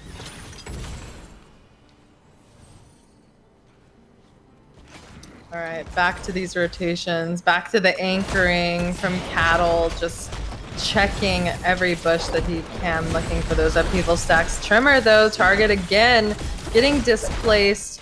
Will he die, though? No, but we also see that we have turn-in for the side of Chili Mountain. Will they risk those gems going for a team fight? Almost looked like it. You saw Indomitable pop there by Cattle trying to escape. The lurking arm barely off target there from Heavy, trying to find a target. Didn't quite do it. There's a medallion pop from Roger. He's going to be safe back towards his own side of the map. Bottom lane, looks like we did just see a siege camp picked up. Maka and Liam comboing for that. Zanaris and Tremor were nearby on their Malthiel and ETC, but they weren't able to protect against it. That means level 7s will be first picked up by VGM.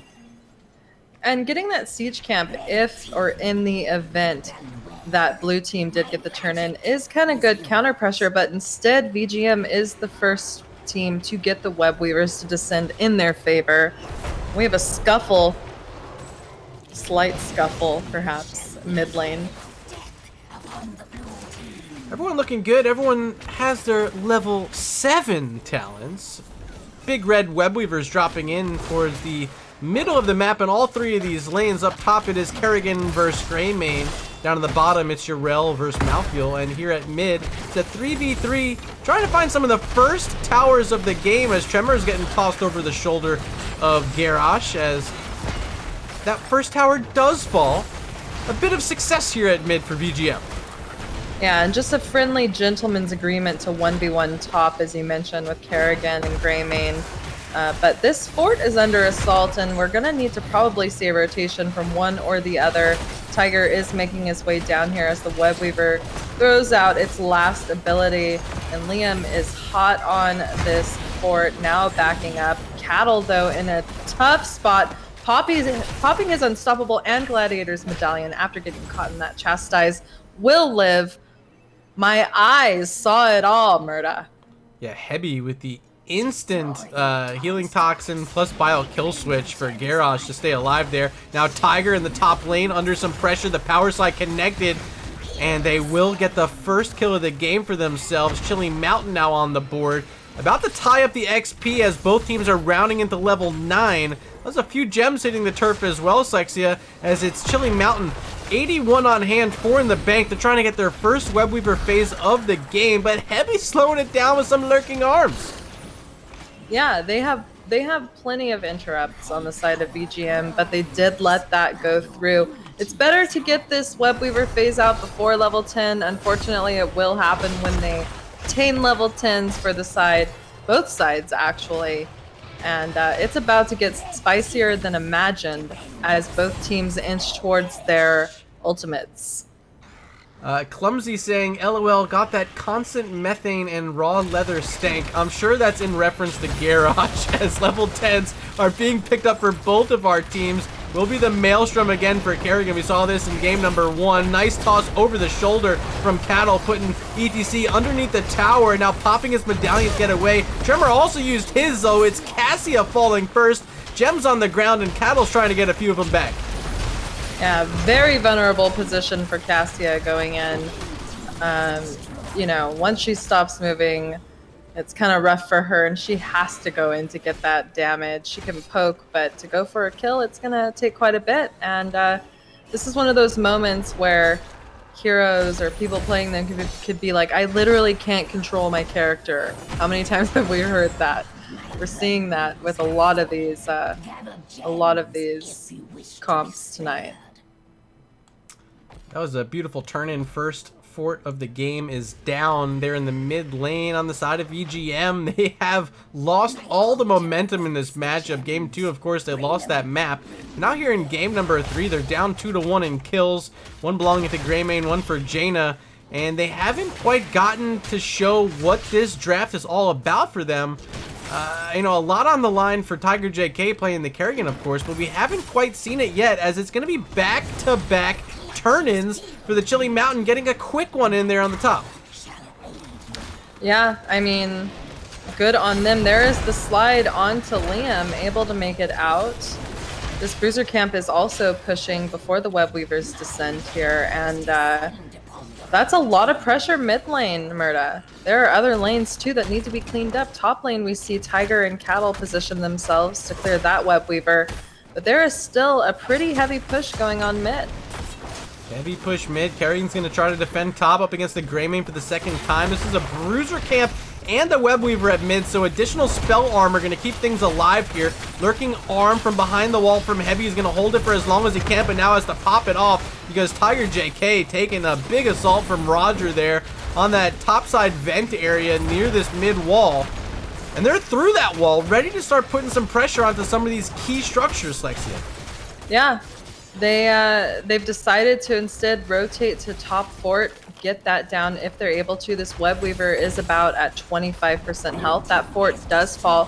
Liam was able to kill the bottom Web Weaver all the way back at the fort of Chilly Mountain, though, which was a pretty successful thing to do for him. That got literally no value down there.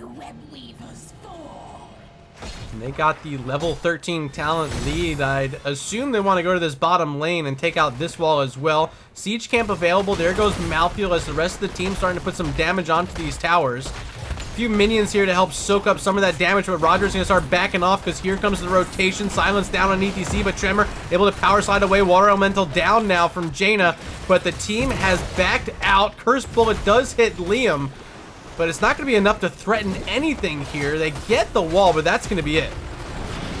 Yeah, that was an excellent tap. But speaking of excellent, that Mosh, as well as the Light Bomb, what a thing to see. Garrosh just got deleted. And we do have turn-in for VGM, but without their tank for 20 seconds, they're going to have to figure out something else to do. You know, I said that was it, and it totally wasn't. They're still looking for more. They know the Ardent Defender's on cooldown right now, so Liam has got to play safe. Tremor's going to try to chase it, but going to be nowhere close to catching Yrel that time. They'll finally be able to pick up this siege camp, however. Here's Jaina working on that right now. And gems are getting close. Just a couple more needed, 4 more. And I think they're available here between, yeah, just here in the top lane. Rogers should be able to get the 4 needed.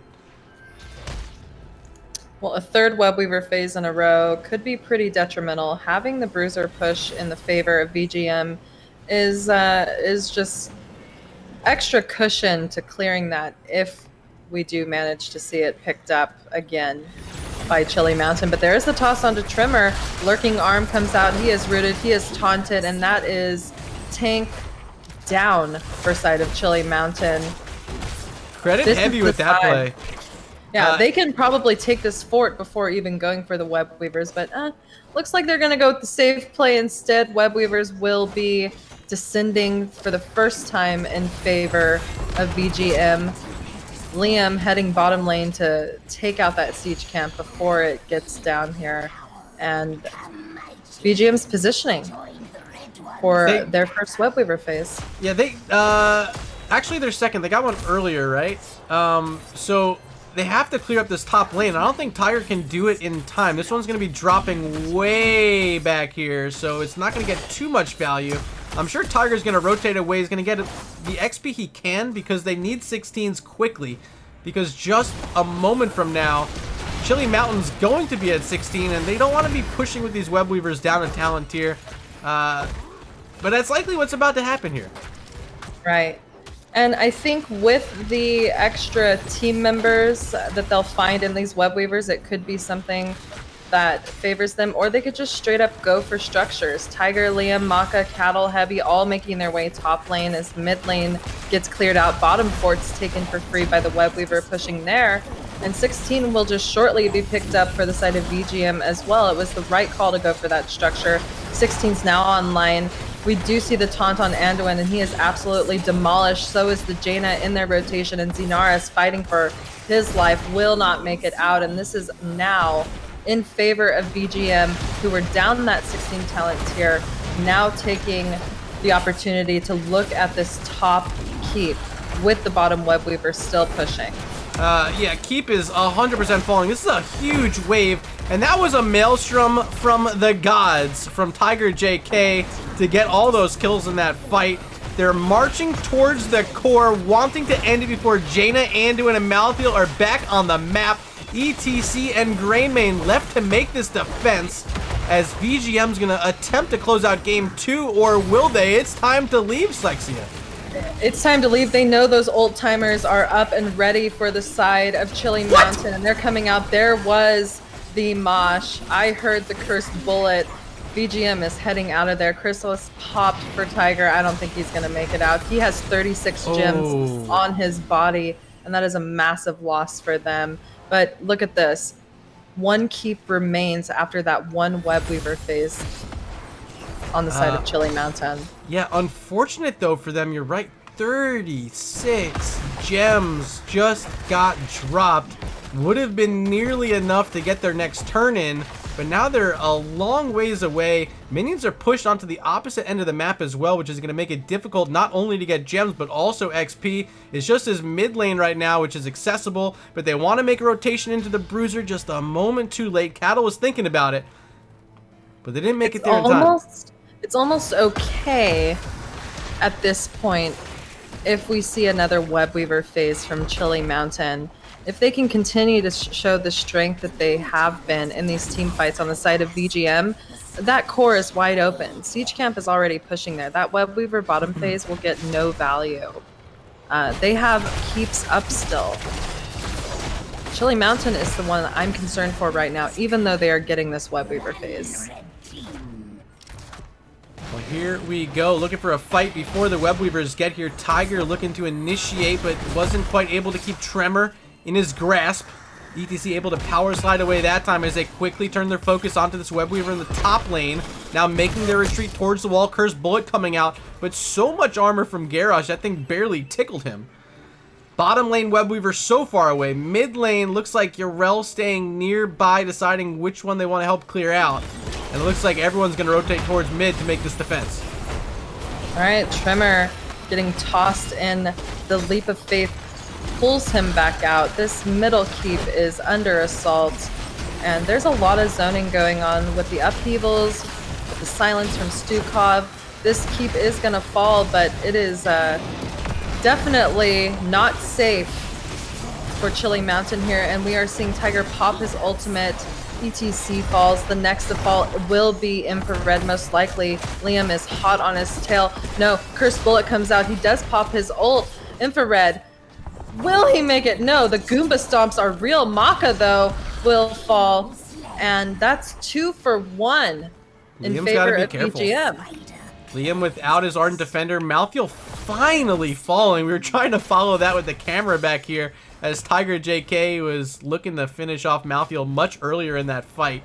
They only have 39 gems, but remember the boss is on the map. This top lane without a keep right now could be a win condition for VGM. Do they go for it? I think they do. Just the Greymane and Anduin waiting around. Cattle's gonna think about heading back to base just to make sure there's no sort of backdoor happening. The staggered deaths really it's another win condition for VGM here. We see Chili Mountain going for the bruiser that belongs to VGM to head into core as mid keep is completely down. But having that open core and being able to pick off these heroes in a staggered fashion is something that is really in favor of VGM.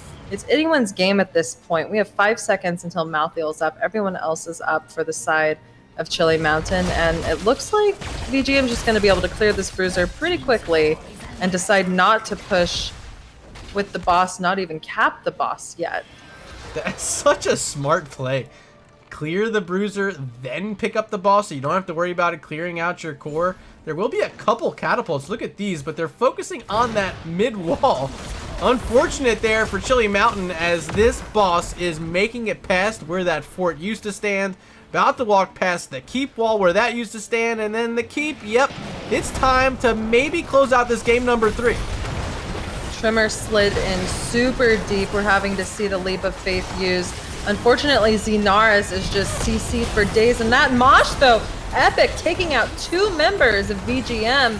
Yrel having to pop Ardent Defender, and we're seeing Tiger going in, looking to get a kill, even using his Gladiator's Medallion, but falling instead. And that is 3 for nothing with just this boss on the core, no backup from VGM here. And now it's starting to look a little scary. These death timers are climbing. That was a gutsy save, and no one can stop death at level 20 means Malthael's back on the map. This is full strength right now for Chili Mountain, and 30 plus seconds for Stukov, Garrosh, and Kerrigan. I think Chili Mountain's going right to this core and winning it. Like, what is going to stop them from here? 46 on the other side, but they're ready to close it out. I mean, they're ready to close it out. It's just unlucky to have all of those deaths and how split VGM was. Cassia. Wait, Cassia, Yrel, do they have it? It looks like they are trying. This is a base race. Oh It's 3% my to god! 0%. That light bomb being the difference from Mason Blaze, it hit Cassia. If she doesn't get hit by that light bomb, that's the 3% they need. Holy smokes! Chili Mountain taking the lead here over VGM after game number 3. Mind blown right now, Slexia. Yeah. I didn't know it would get that close. I know the catapults were putting pressure on the core, and that was going to be a thing. But I did not know that having a Cassia and a Yrel on the core would bring it so close, with just the Anduin defending a light bomb to be the difference between whose core got to 0% first. Definitely the best ending we've had tonight to any of these games. A 3% core race there. Wow. Here's a look at the talent screen before we move on to another break. Slexia, anyone you want to name as your MVP here? Was it just that last play from Anduin? Is that the play of the game? That light bomb? I honestly, I don't have an MVP this game, and it's because it was so close and it could have gone either way. I feel like Chili Mountain could have won a bit earlier. I don't think they were paying as much attention to clearing waves, so their web weavers got the most impact. That's why VGM was able to get so much value with their web weaver phase. I'm going to give it over to the web weavers for this last game as MVPs. Well, GG Web Weavers. Ladies and gents, thank you so much for hanging out with us here for the Storm Division Nexus Gaming Series. Really proud to bring this event to all of you at home. If you're not already following this channel, please hit that follow button. If you love Slexia and me, all bits and subs go directly to our wallets, and we love you and appreciate all of you who have already hit that sub button tonight. We'll be back in about 2 minutes with a game number 4. Chili Mountain is up 2-1.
Welcome back. What just happened in game number 3? A 3% core race. The saves at the end from Mason Blaze. Chili Mountain up 2-1. This is not what we were expecting tonight, Slexia.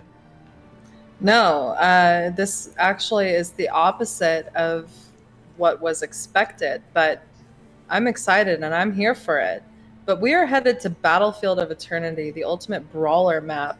And one thing that we can count on from the side of VGM is some spicy brawling comps. Of course, the Immortal can be burned after, but they are out for blood. I don't think they're very happy about that loss there. No, you can never be happy after losing one like that. It was a nail biter, to say the least. It was anyone's map to win. There was a couple keeps down on both ends of the map. It was just that final fight, that final defense, that final push. Chili Mountain looking very scrappy and being successful with it so far. Can they close out this set? Battlefield of Eternity is up next. Draft number 4 is underway. We're about to find out if this will be Chili Mountain taking the set tonight or not. First pick, though, going over to... It looks like VGM. They went for the first pick option this time, considering they did not take that dub last game. Similar scenario to last draft. Will they ban the Junkrat again? I don't know if he's that much of a threat on this map. Do you want to thank in chat?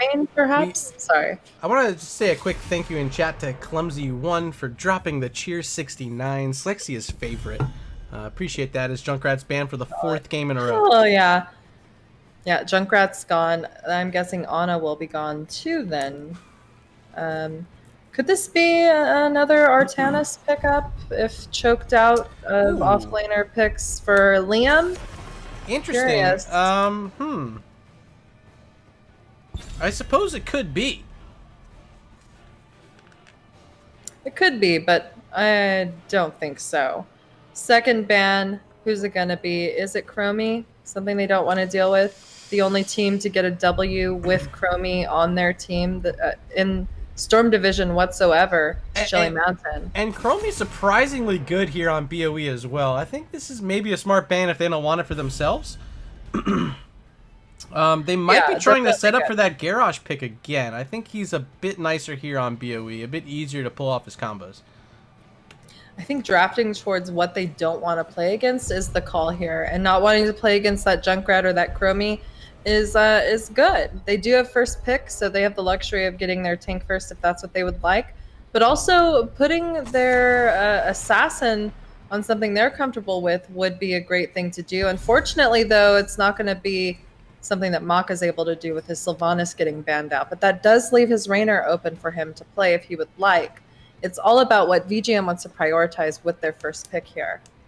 Yeah, so far, bans identical to game number 3, and first pick identical as well with the Garrosh selected for Cattle. On the opposite end, it should be the Greymane Anduin ? Great map for Greymane. We've seen 3 games in a row. Roger's already played the hero.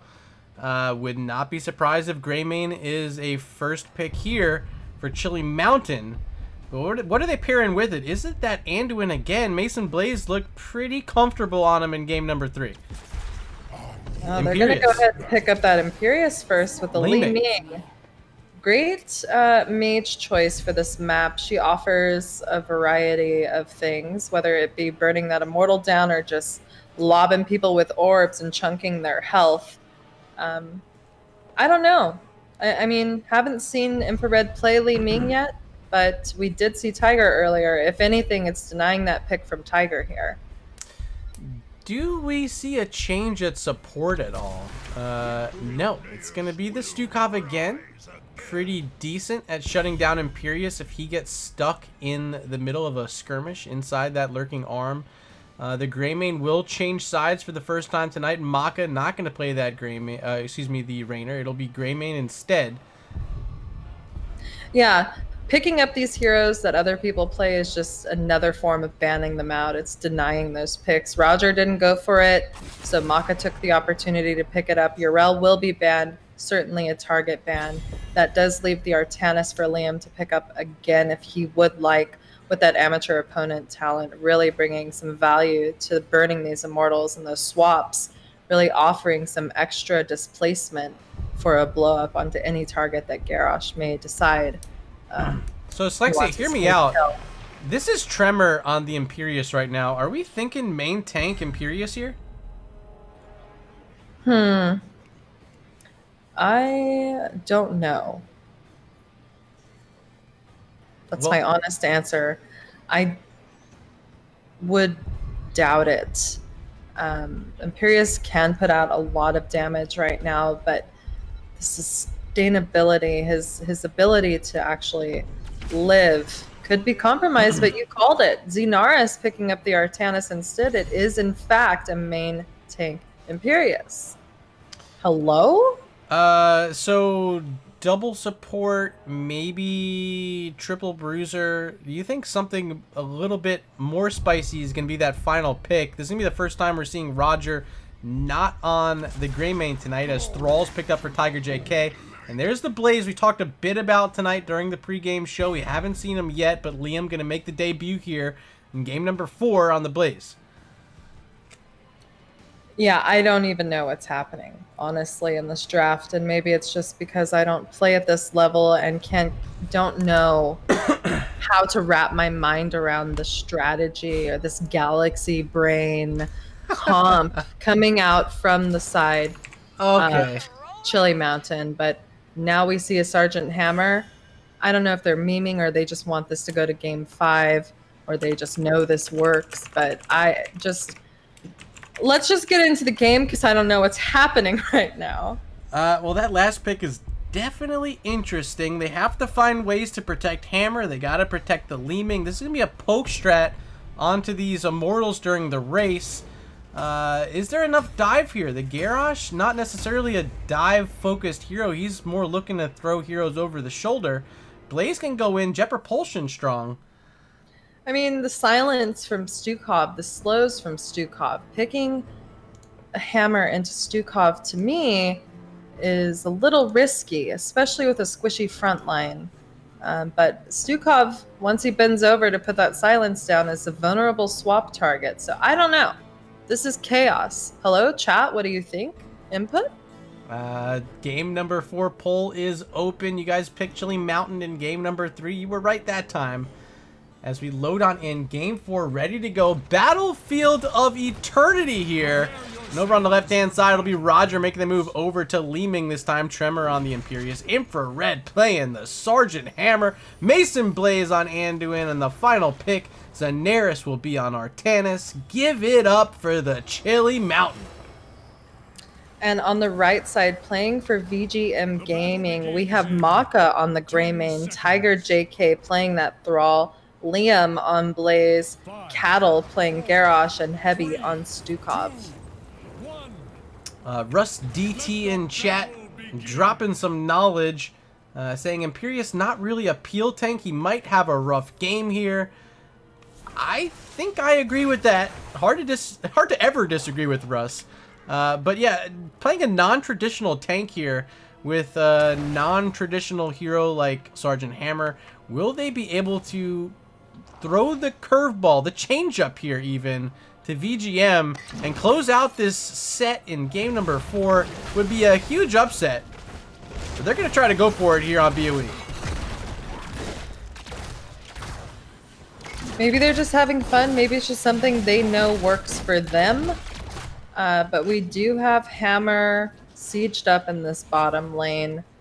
Roger on that Ming anchoring close towards where these waves are coming out. And Cattle already just wants to step into the circumference of that Hammer damage zone. Well, poll just ended, chat. 78% of you picking VGM to win this game number 4. Nice lurking arm there from Heavy, not quite able to finish off Tremor. Moving away with that Imperious, getting a bit of healing now from Anduin as they start turning their focus towards the siege camp. Both sides, that was a medallion popped by Cattle. The rest of the team turning their focus back onto this siege camp. Greymane so quick at getting these done, but I think Tremor might... No, he won't. I thought maybe he was going to try to get in here, but they're just not nimble enough with this Hammer yet. Yeah, they're going to have to give up a lot to get what they would like. They need the comfort of fighting maybe under their towers, the comfort of having the stuns from the Immortal. I don't really see them as being the team over here on the side of Chili Mountain to go for that Immortal burn, but rather just defend their own and then possibly go for the burn after that. This is just all speculation, of course, because I don't know how this will play out. My mind cannot compute at this time. But we will see Greyming go to pick up the Bruiser camp for VGM Gaming, as well as 3 members of Chili Mountain before this the first objective phase. Yeah, we're still 40 seconds away from them being on the map, so maybe a bit early. I'd expect to see these heroes hold these camps as long as they can. There's Heavy standing nearby, gonna wait for it. Opposite end, Mason Blaze standing nearby, waiting for it. Another follow coming in, this one from Barum Flowing. Thank you so much for being here and helping support this NGS Storm Division. These players and us casters really appreciate all of you who've stopped in tonight, so thank you so much. Let's get ready. Objective number 1, 10 seconds away. Camp's starting to be picked up. Let's let it rumble. All right, those Bruisers have made their way out. They were held off for a little bit. We're seeing Cattle just tossing Tremor away as he tries to step in, using his Unstoppable as the Chastise lands on him. And just as suspected, we see Infrared looking to siege up near this Immortal and just really protect it, using stuns if possible to aid in that Hammer damage, which can be quite oppressive. Both teams. You saw opting for Rogers out near their immortal. You saw Rogers sneaking in a bit of damage there with his Li Ming. Cattle has got to remember, and you saw him do it there, stay in the face of Li Ming as long as possible. That is great use of the immortal stun. This is why you draft Garrosh on this map. Perfectly executed by VGM Gaming. The silence on point as well, and Cattle just made that one look easy. Let's be honest, though. What was Trimmer doing alone over there? I think he has the confidence that you would have on, I don't know, like a Garrosh or an actual tank, but going over there alone as Imperious is just a little bit risky. I mean, risky enough to where we were able to see Heavy just bend over and silence him right in front of him. Now Cattle's in a bit of trouble. Pops Indomitable. A little bit of oil slick from Tiger JK. Gonna slow down that rotation to chase Cattle down. Greymane's gonna be able to finish off the immortal race, and it's VGM taking home the first objective of the map. They will be completely bodied off of these globes, however, but they don't care. They're gonna rotate down towards bottom. Get ready to start working on some siege damage. Bottom lane fort. They'll be under pressure first. All right, well, they also do have level 7s picked up first. It doesn't really matter, as Chili Mountain also just got that talent tier, and they're going in. Hammer just kind of moving and damaging where she can. I mean, this is kind of impacting the ability for them to step up, but hello, that was a toss and an Tremor not getting out either. Wow. Oh my, that was so fast.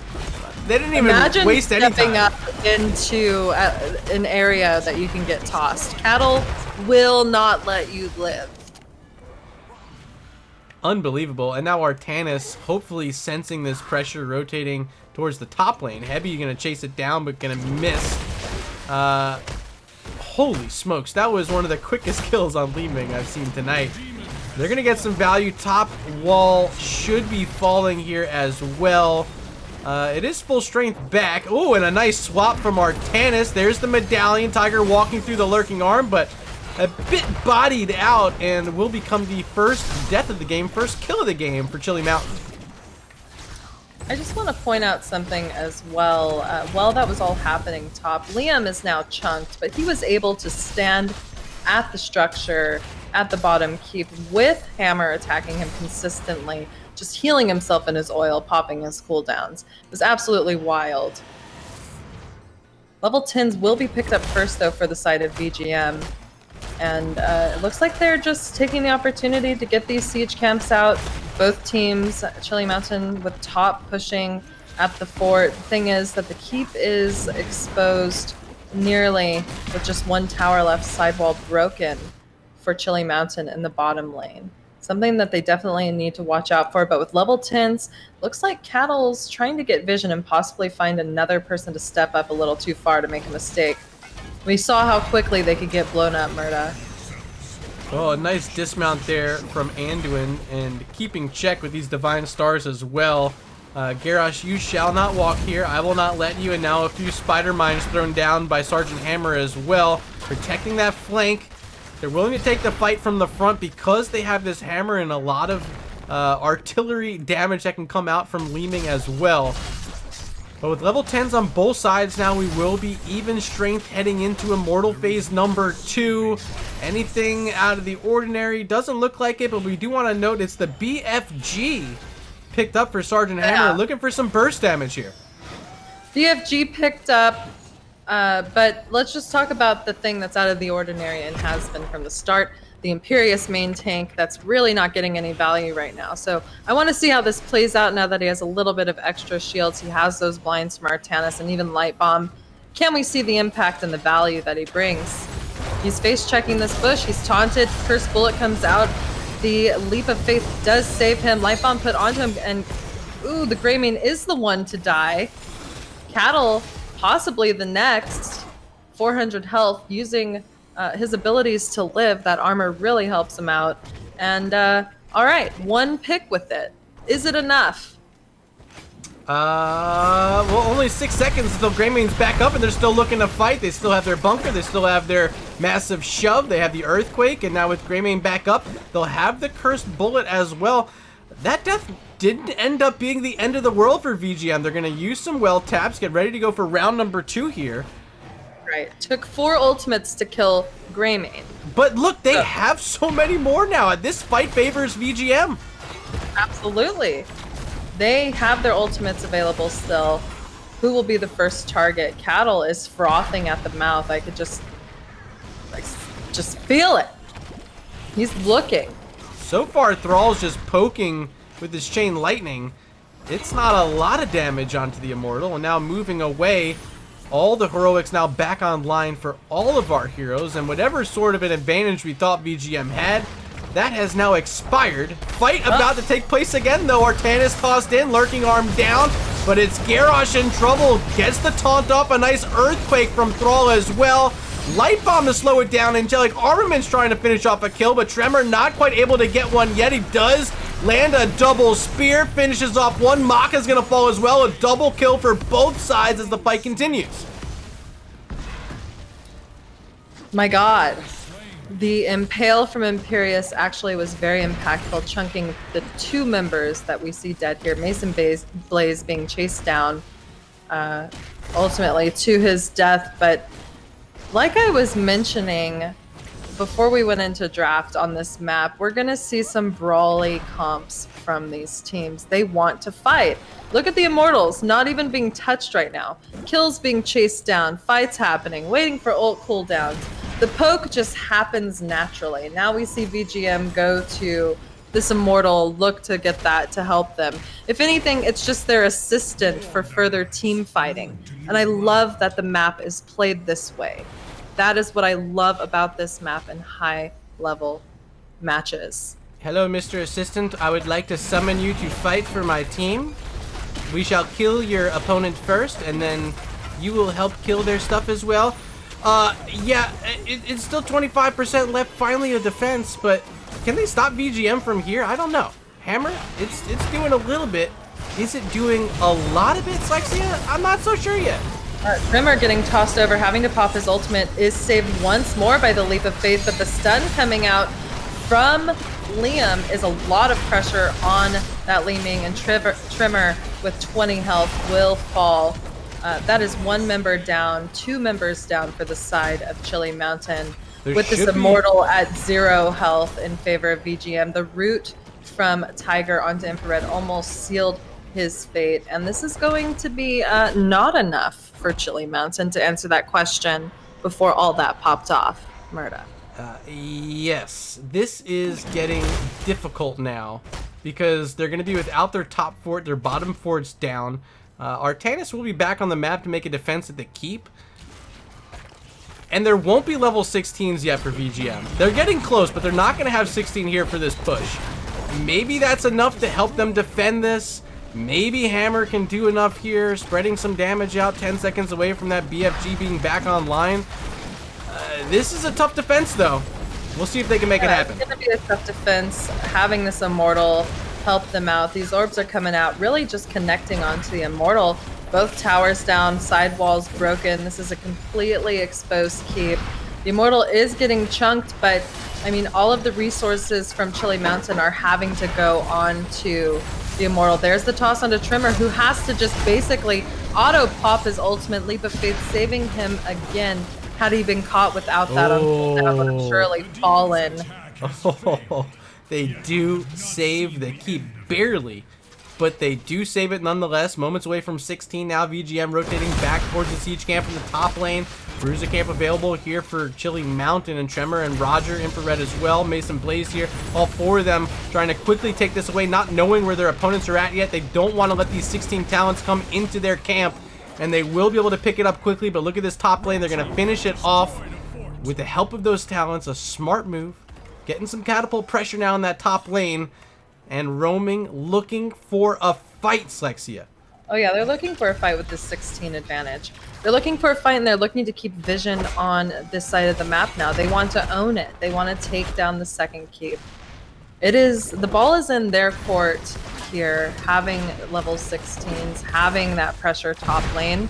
I mean, it's a 2-lane map. Artanis has to be allocated elsewhere to continue to get experience for them, but when he's put in the position to have no choice but to fight with his team, he has to rotate down. Nowhere near 16 for the side of Chili Mountain.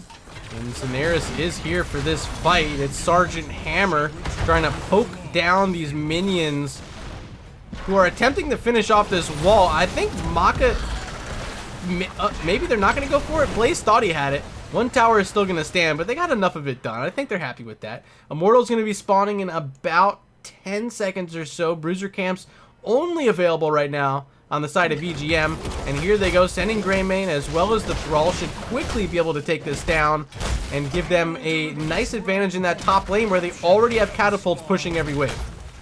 Right. They want to go ahead and get these macro objectives out so that their team fight is stronger. People will have to branch off and go clear those camps that are pushing.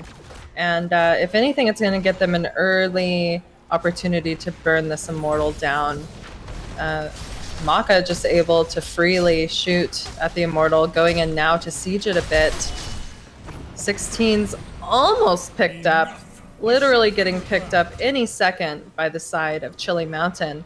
But they have to, yeah, they get it now, but they're going to need that. This is already halftime. Both teams actually able to chunk each Immortal down to half. And if this goes well for VGM, it could be game. Look at these lanes. Well, we're in racing positions here, and VGM made the quicker jump to the race on the right side of the map here. Li Ming, big orbs coming in, but Stukov spreading a huge bio kill switch to keep the team alive. Now 5 heroes here in defense from Chili Mountain, knowing they can't afford to give up this Immortal. And VGM, they're happy stalling this out. Camps pushing in all the lanes, catapults as well in that top lane. Nice leap of faith from Anyway to keep the Imperious alive. Now Light Bomb stopped by the bunker. Liam saving the day there, blocking in Daenerys. They pick up the Immortal and they get the kill. This could be the end now. Throwing over the Blaze, a Jet Propulsion connects. Sergeant Hammer's down. Double kill for VGM. Bottom lane's in trouble. Top lane is already taking some damage off their core. Slexia, this might be the end. I mean, they could have just kept that team fight going and eventually let the core get chunked down. When you said the word throwing, that's how I feel looking at the comp from the blue team. They have not been able to defend really whatsoever. Look at VGM structures all up. This core is dropping. They just wanted to bring us to a game 5, and that's where we're going to be headed because that core is at 0%.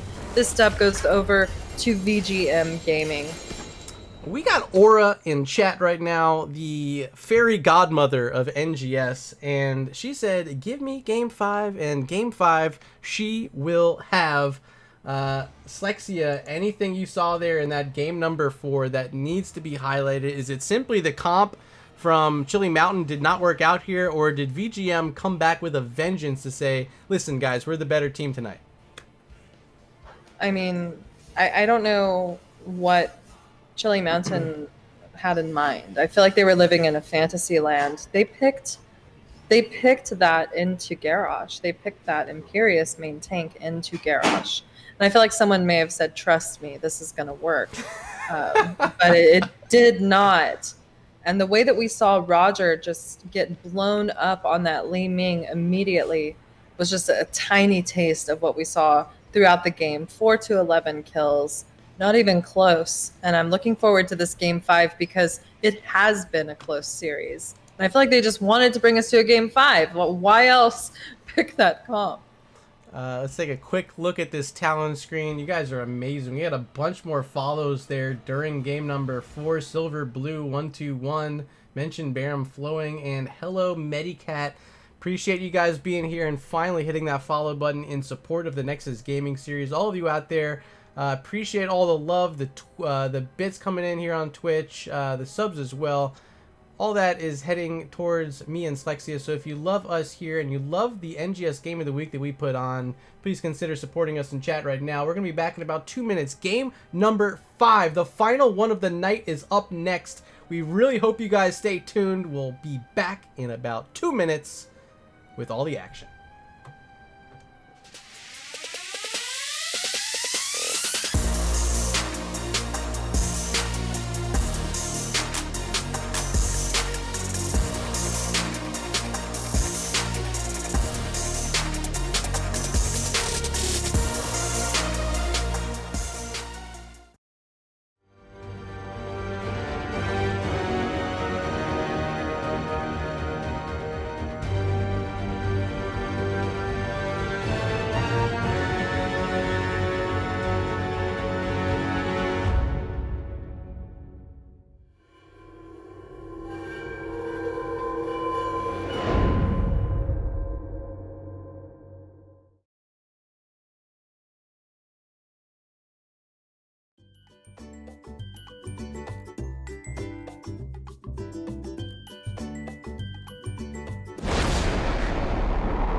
welcome back to the channel. Game 5 is up next. A quick thank you to O'Malley Music, dropping another 500 bits. We appreciate it. Hopefully you're starting to unlock some of those awesome emotes around here. And MFCEO with the Twitch Prime subscription. We love your face. Thank you so much for that. Slexia, Game 4 was exciting. We think maybe it was a bit of a throw, a bit of a, too overzealous maybe? I mean, I don't mean to throw shade, but it was just very risky to go that comp. Picking that into the garage. I don't know. Wasn't the call. And then as we were on the break, I was like, maybe they went that so they could have first pick. Well, for a game 5. I don't know. I don't know. Anyone in chat have speculation? I mean, maybe. They definitely have first pick here. It's Volskaya Foundry. This map was picked by VGM. They're asking if we're ready to go. But we need all of you guys at home to see our final map of the night. Will be Volskaya. There's the full gambit of what we went through tonight. Game 1 was won by VGM on Infernals. Games 2 and 3 won on Dragonshire and Tomb of the Spider Queen by Chilling Mountain. Game 4 just taken by VGM Gaming on BOE. This is going to be it, the deciding match. Volskaya Foundry draft is already underway here with Chilly Mountain first on the clock. First on the clock, first pick. If I were them, I would respect Liam's Urel and ban that early. Or pick up their Urel that they played. Because on these beacon points, or whatever they're called, to get the Triglov, I could see that being a huge issue. Yeah. It's been played a couple times tonight. I think it's 1-1 so far. It won in game 1. It lost in game 3, if I'm not mistaken. Yeah, it was game 3 loss on Tomb of the Spider Queen. That will be another Sylvanas ban. This has been one of the targets, taking it away from Maka. That's worked so far tonight. Yeah, I think it's his most comfortable hero. They definitely just don't want to see that Junkrat being banned. His concussion mines and traps on these objective all 5 points games. Yikes. Yeah, any map. I can see their reasoning behind that. Playing him in Brawl or seeing him in lower level Storm League, it's like, who is this hero? Seeing him in high level play, it's like, when did they add this hero to the game? He is overtuned. What is happening? And that's what we see from Junkrat. He's not going to be picked up because he'll be banned out. There's the Ana ban again. Yeah, so that's no also Urel ban. That's also Ana banned all 5 games. So Junkrat, Ana, thank you Stoic for all the insight pregame, letting us know that those would be highly contested and targeted heroes. You were absolutely right. There's Chromie. She picked up her first Storm Division win of the season earlier, but she won't be here in game 5. Slexia, who becomes priority? Is it still the ETC? That's been working for them. No, they want the Garrosh. I think this is the first time we've seen them play Garrosh tonight, isn't it? I think so. They want the Garrosh, but like I said from the start, that leaves the Urel open. On this point, though, the Malthael can get some value against Urel, but just seeing the way that Liam's been playing at Goomba stomping people to death right in front of everyone's eyes, it's just so oppressive. If that's not picked up or banned out, I'm going to be very surprised. But first, we see VGM pick up ETC and Stukov for their first 2 picks. Stukov has been outstanding. Last game, beautifully done. They lost in game 3 with the Stukov, but maybe they're feeling good with this ETC. The power slide, if they have any sort of additional stun to go in with it, this could be pretty interesting for VGM. There's Cassia, and Zanera's going to play the Malthael for the 2nd time tonight, but this is the first time we've seen Roger on Cassia tonight. Picking up the Malthael is possibly preparing for that Urel, but also, I mean, if or in the event that we see Imperius picked up, that could be a pretty decent pick as in addition to the battle to counter that and what he can do. Final ban, though, will be Deckard Cain by the side of VGM, and I'm curious if this is where we see the Urel ban, or if they don't want the Maiev. They have been banning that pretty frequently.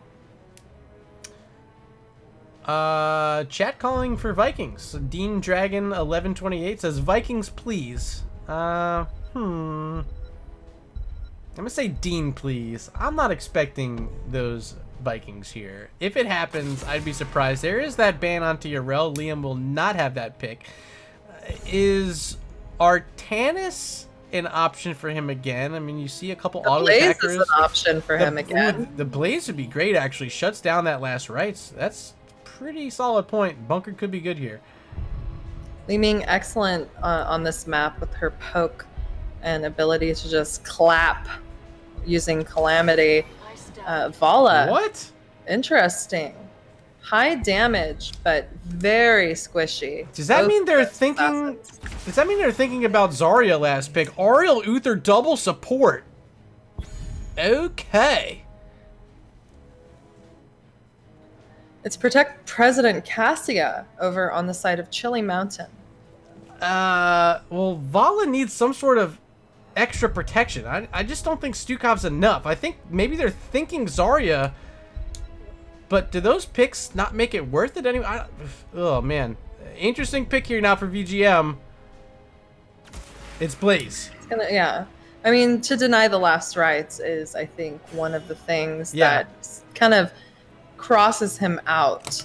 You know, he can provide that consistent damage on the front line, but Blaze has a stun built in his kit. He has slows.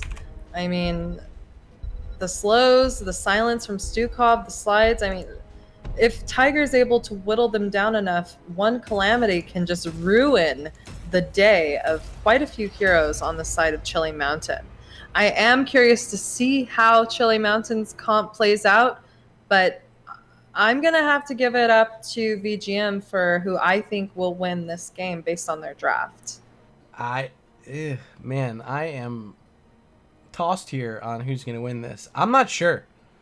Double support could be strong. Is Uther enough? Do they have enough stun? I mean, they have the Garrosh, the toss with the Hammer of Justice. I mean,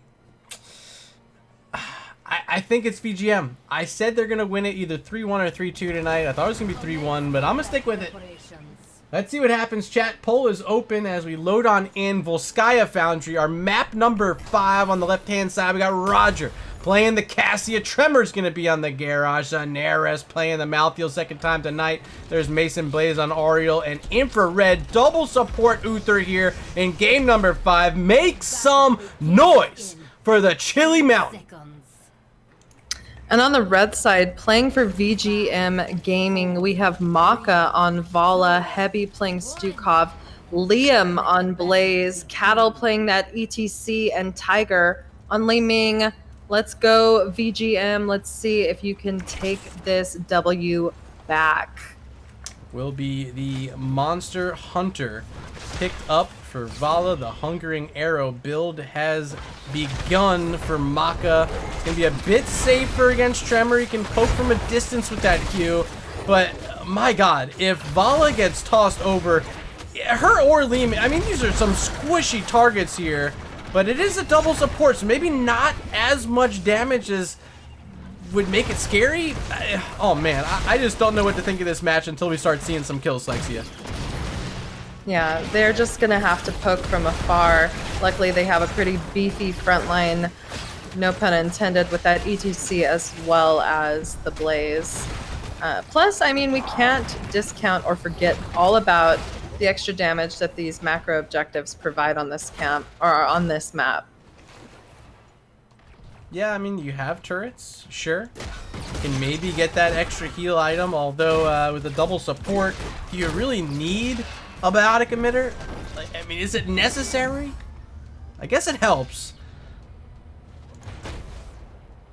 If it's not helping, it just denies it from the other team. And that's what it's true. all about, is getting as many toys as possible on this map to have on your person when stepping onto the objective. They can also be useful in helping you get, you know, like let's say a turret camp from the other team. Cattle is using his slides though very aggressively, and I love to see it, if I'm being honest, Murda.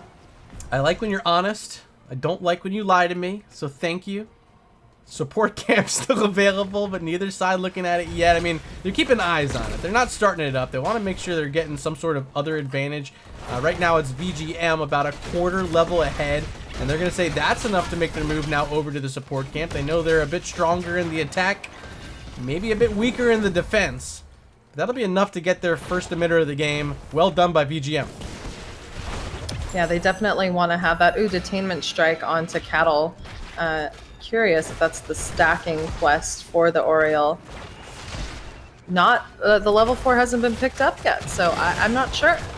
Would have been a level stack 5. if it is the selection, and repeated offense is the talent, and that was a misstack for Oriole. One missed stack for Mason Blaze. Everyone at home, you can laugh at him. Thank you for the raid. Arrow RG bringing 17 Nexus Gaming Series fans over here to the Storm Division. We are in week number 2. This is game number 5. It doesn't get any better than this one between Chili Mountain and VGM. Thank you for joining us. Hopefully you stick around. Objective number 1 about to spawn, and on the point first. Guess who it is? It's the Chili Mountain. All right, Cattle does have the biotic emitter, Maka with a turret in hand, Mason Blaze with a turret on his own person. Siege Camp's still pushing over in favor of VGM. This is going to give them advantage here on this point. Not having to use any of the toys in their toy chest yet. Wish I could think of something more clever to say other than toy. Happy Meal box. Any more Happy Meal boxes in their toy chest? Like, I don't know. Any more of their little campy camps? We do see Chili Mountain step back on the point while VGM picks up their turret. Both teams at level 7. And it's just all about this team fight now. 2 turrets in hand for VGM. There is a slide onto Trimmer. No execution there. Face melt used to keep him at bay. Huge toss onto Cattle. Able to make it out. The silence just zones the rest of Chili Mountain from being able to step up. But now it looks like VGM's letting them have it for a bit. Yeah, I think maybe if ETC can land that slide on Garrosh that we just saw he missed, that might have been a dead Garrosh. However, he's going to be just fine. Now, this is brilliant. Stun's going to connect inside that lurking arm, but my god, the double support is working so far. Look at the quick turnaround. Stukov is dead. And there was the slide used on to Tremor and the stun from Blaze as well, but Stukov was just bent over vulnerable with his lurking arm, just waiting to be killed, Murda. Yeah, this is true. And now Chili Mountain, already at 64%, gonna start channeling again. Stukov's coming back, so they'll have a chance to make a defense, but oh boy, it is looking dicey here for VGM in Game 5. Yeah, sometimes it's okay to just give this first Triglov. Look for 10s. Ultimates can bring a lot of different things. There's the detainment strike onto Cattle. Liam was the one tossed in, and we are in overtime with a huge face melt from ETC. This is still contested at 99% for Chili Mountain, and just damage is getting pumped out. Orbs coming out. Detainment strike again, landing onto Cattle, who seems to be the target, who gets tossed over by Garrosh. Infrared going in for damage. Huge sweeping strike from Mason Blaze. Does not land as he slides out of there.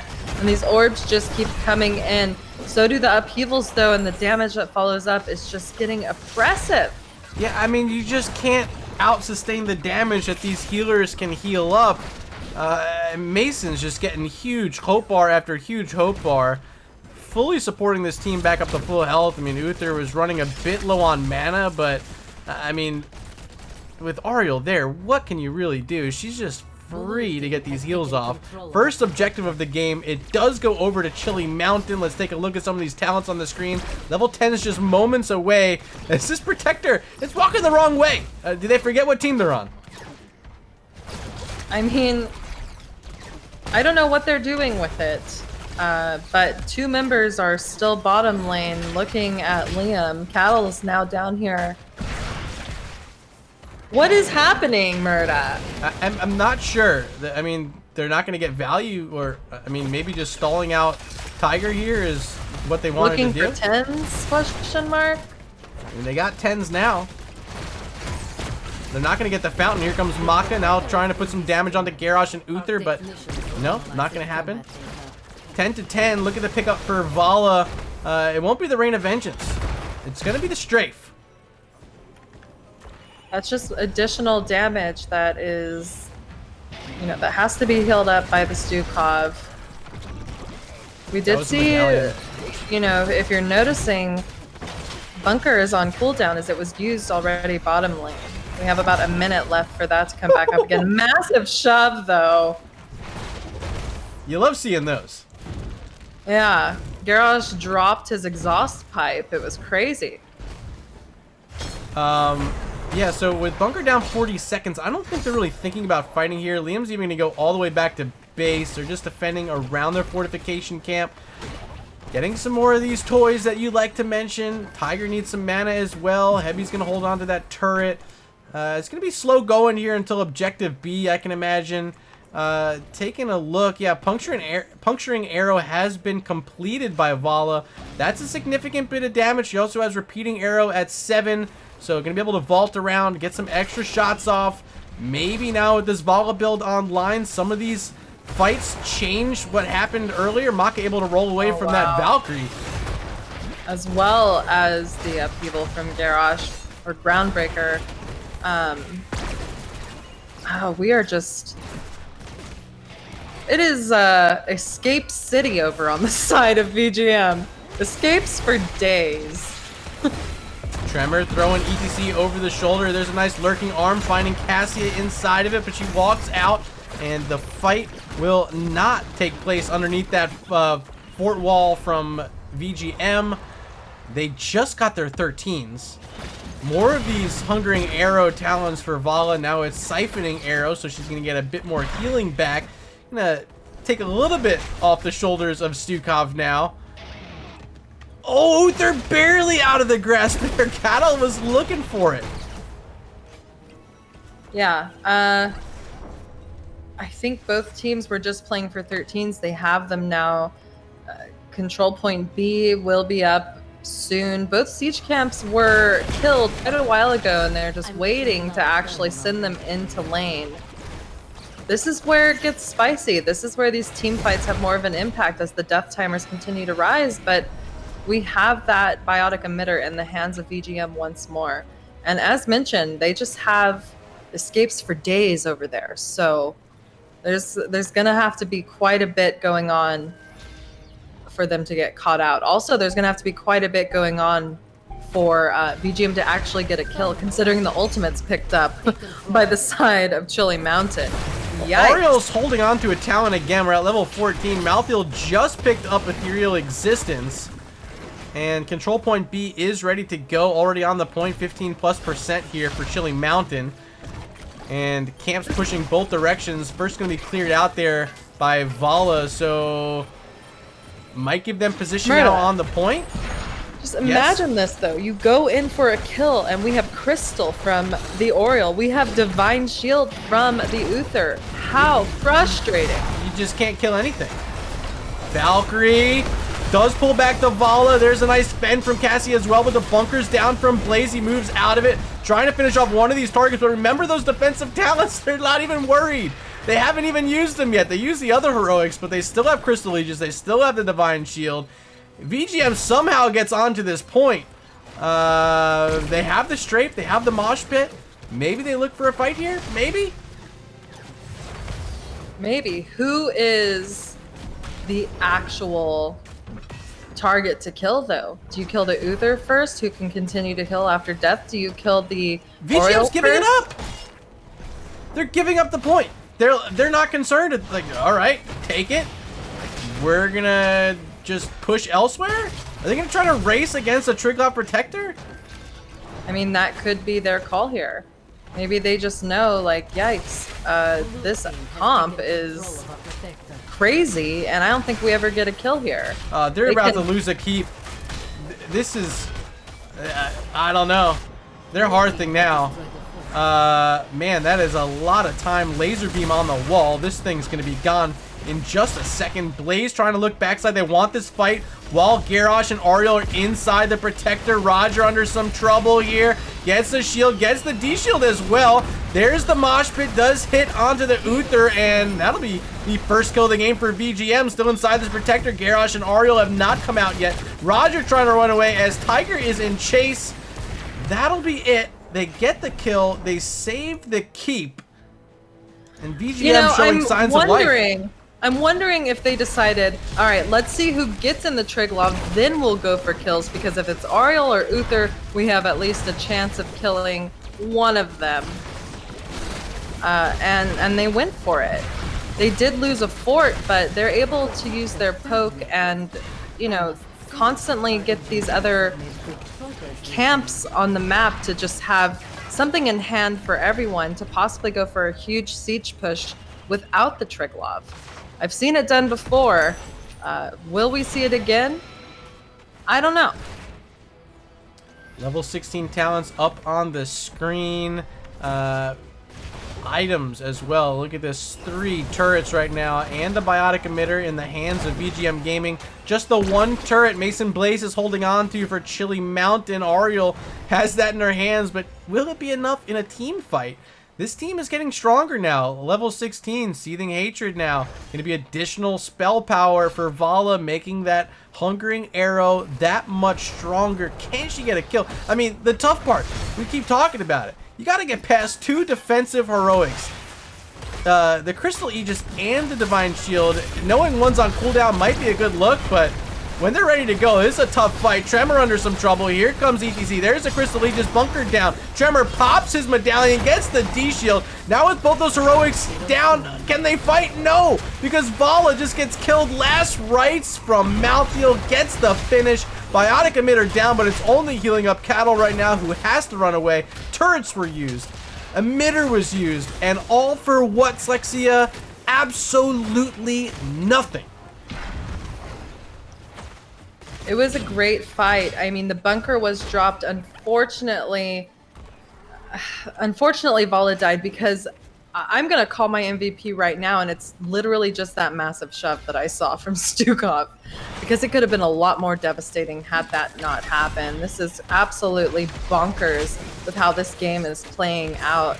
And we're seeing an assault on this bottom fort now. Vala up in 2 seconds. Malthael not with the rest of Chili Mountain.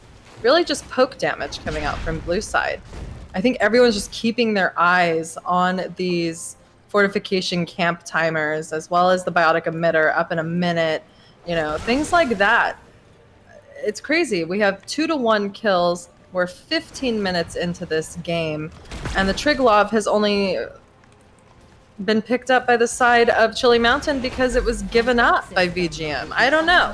What's happening? All right, Slexia, let me break this down. Game number 4, we gave them a little bit of crap, right? Their comp, we're like, I don't know, it didn't really work.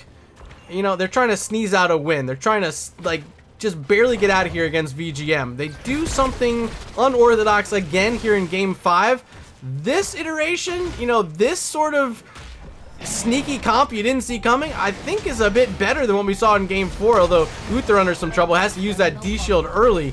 But that's a nice 90-second cooldown burnt out by VGM. But I like this look from Chili Mountain. This is a unique comp with a unique strategy, with a unique purpose, and it might be what they need to get this win in Game 5. Yeah, I respect it this time. I think I was a little disrespectful in that last game. The thing is that we get into this meta. Ooh, hold on. There is the toss and the taunt on to ETC, who literally died instantaneously. Hello? Hello? Forgot what I was saying because it just... Sometimes you gotta check a bush. You know, they were patient waiting for ETC to come down, but I mean, he's not nimble enough when Garrosh has the toss. Last rites gets the finish. Looking at the stacks, that is 2 now for Malthael. 2 out of the 10. Level 20 talents now picked up. Shield of Hope, my goodness. Another huge defensive talent. Level 20 for Uther will be redemption, so if you kill him, no you didn't. Mason might die here. He will. Crystal Aegis still there, wasn't used to save themselves, and now Garrosh might go down as well. Silence just barely off target. but Tiger and Chase will get the finish. Double kill for VGM, looking for 3, and they will get it. Protector is secured, but it ain't getting any value, Slexia. No, I mean, what can they really do with it? Wait, they know Uther's coming back.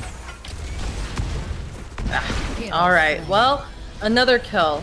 This is when we possibly see the siege push from the side of VGM. The Triglav could possibly get well mid. I mean, we will see the next Triglav spawn mid lane. Or they could possibly just look to assassinate the heroes that fall out of it if they decide to, I don't know, let it chunk down or leave that actual Triglav. What an interesting way to play this.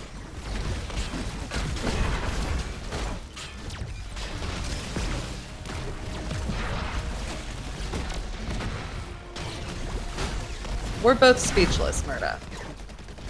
Sorry, I muted myself there on accident. Look at this level 20 hold by Cattle, right? Maybe it's going to be the death mosh if he feels like he's going to die. Maybe it's going to be a bolt mosh at the right moment. We don't know yet, but a veteran move from a veteran player playing this ETC, waiting for the perfect moment to make that decision. Will be a couple forts going down. Oh man, this game's getting exciting. 18 minutes, 20 seconds in Volskaya Foundry, Game 5. Hopefully you guys are ready to watch this one close out with some excitement. Well, it's like, do you want to deathmosh on those that are diving you and killing you, or do you want to slide into that backline so that they die and your team can wipe the rest of them? Like, it's a tough call. Will be another turret here for Cattle. Opposite end of the map will be a turret now for Chilling Mountain. Infrared, the Uther player, going to be holding on to that one. Rotating around this map, there are a couple siege camps available, as well as the biotic emitter. All these players thinking about it. They don't want to let the other side get it, but it'll be started up first by Chilling Mountain. Here comes VGM finding Garrosh in a bush. He's got to be careful. And that might be enough room for them to make their move in, but they might play it patient as well. Any deaths here could be the end of the game either direction. I don't know if anyone's going to want to play too risky now. Right. Playing risky is not the way to go. We are even in structures, even though the Triglav has handedly gone over to the side of Chilling Mountain 3 times now. Starting up this camp, Tremor down to about 50% health, still feeling all right. ETC waiting, not going to make the move in, still holding that level 20 talent. Tiger looking for the combo, doesn't quite hit onto Mason Blaze. Shield of Hope should be ready to go again, as you saw it using that last skirmish where VGM got some kills.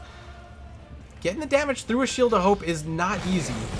Maybe I'm a bit surprised about the redemption pick from Uther. Other than that, I think the 20s make sense. We've already seen no one can stop death from Malfield tonight. And Cassia, of course, Titan's Revenge, I think a very smart pick. Yeah, and with the damage that we're seeing pumped out from Tiger at this point, that repulsion can just add to making sure that he gets some of those kills with his Calamity at 7. Also, just the displacement alone is enough to just add that extra value. But, I mean, no risky plays from either team right now. I think this game will be decided depending on what Cattle does. If Cattle can pull off this play, make up for that last death he had in this very spot, they check at that time with Tiger. If Cattle can make a play with this level 20, that's VGM winning. If he doesn't still pull it has off, not picked up his 20 though, Murda. I know, that's what I'm saying. If he makes a smart decision with this 20, I think that's enough for VGM to win. If he can't pull it off, Chilling Mountain's walking away the winners tonight. It lives or dies here on this ETC call. That's how close this game is right now.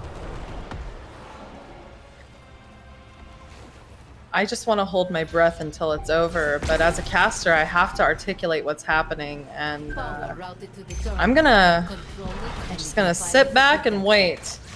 Well, we're gonna try to keep the talent screen up, keeping eyes on ETC sliding in. It's just Tremor here on the point so far. Garage now walking forward, tossing Blaze over the shoulder. There's the Pyromania from Liam, still holding on to a bunker, just turning around, feeling safe. Has a biotic emitter as well. Tremor still looking for Blaze as Blaze just Jet Pro's out yet again, playing it slow. Still 0-0 here on control point A. Yeah, these orbs coming out, not quite connecting. Both teams looking pretty healthy. Biotic emitter in hand for each of them. There's the huge repulsion, knocking back few members. Maka going in to get some poke damage where he can, and there is a stun onto Tremor, who does drop the biotic emitter. Valkyrie comes out and does not connect. There's a toss on the Liam. He is away. D-shield used. And now we see VGM have 3 turrets here.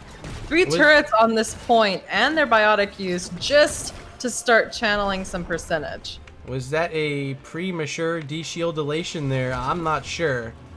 I didn't think Garrosh was under too much pressure. I mean, the turrets are there, but now without that D-shield, this is VGM knowing they have an advantage in a fight.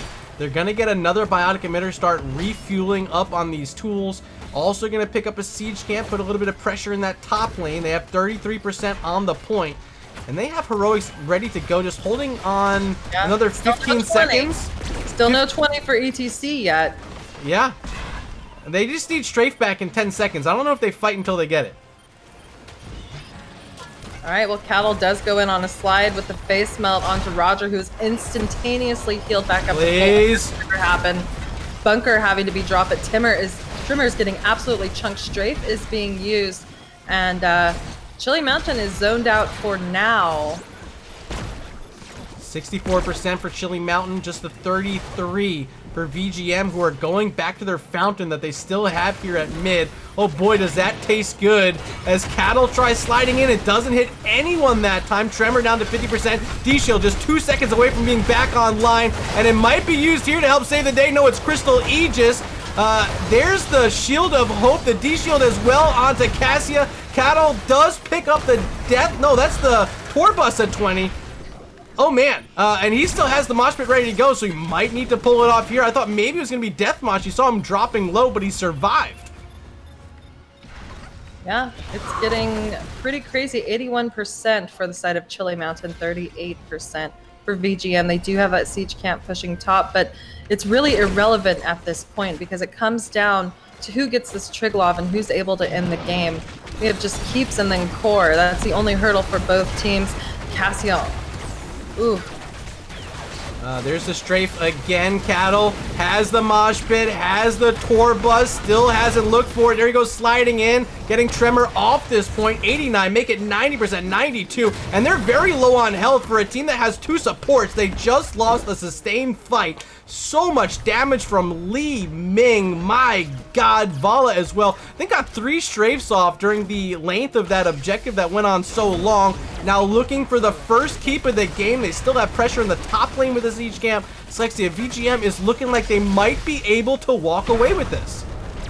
If they're able to get some picks using this Triglav, they're either gonna A, look to take down a keep and go for core, or B, just whittle down these structures. The Triglav is getting chunked though, as it's at 55% right now. It's going in on this keep, and all of the toys have been used, so nothing is left. It's Li Ming ETC coming out of this thing when it's dead.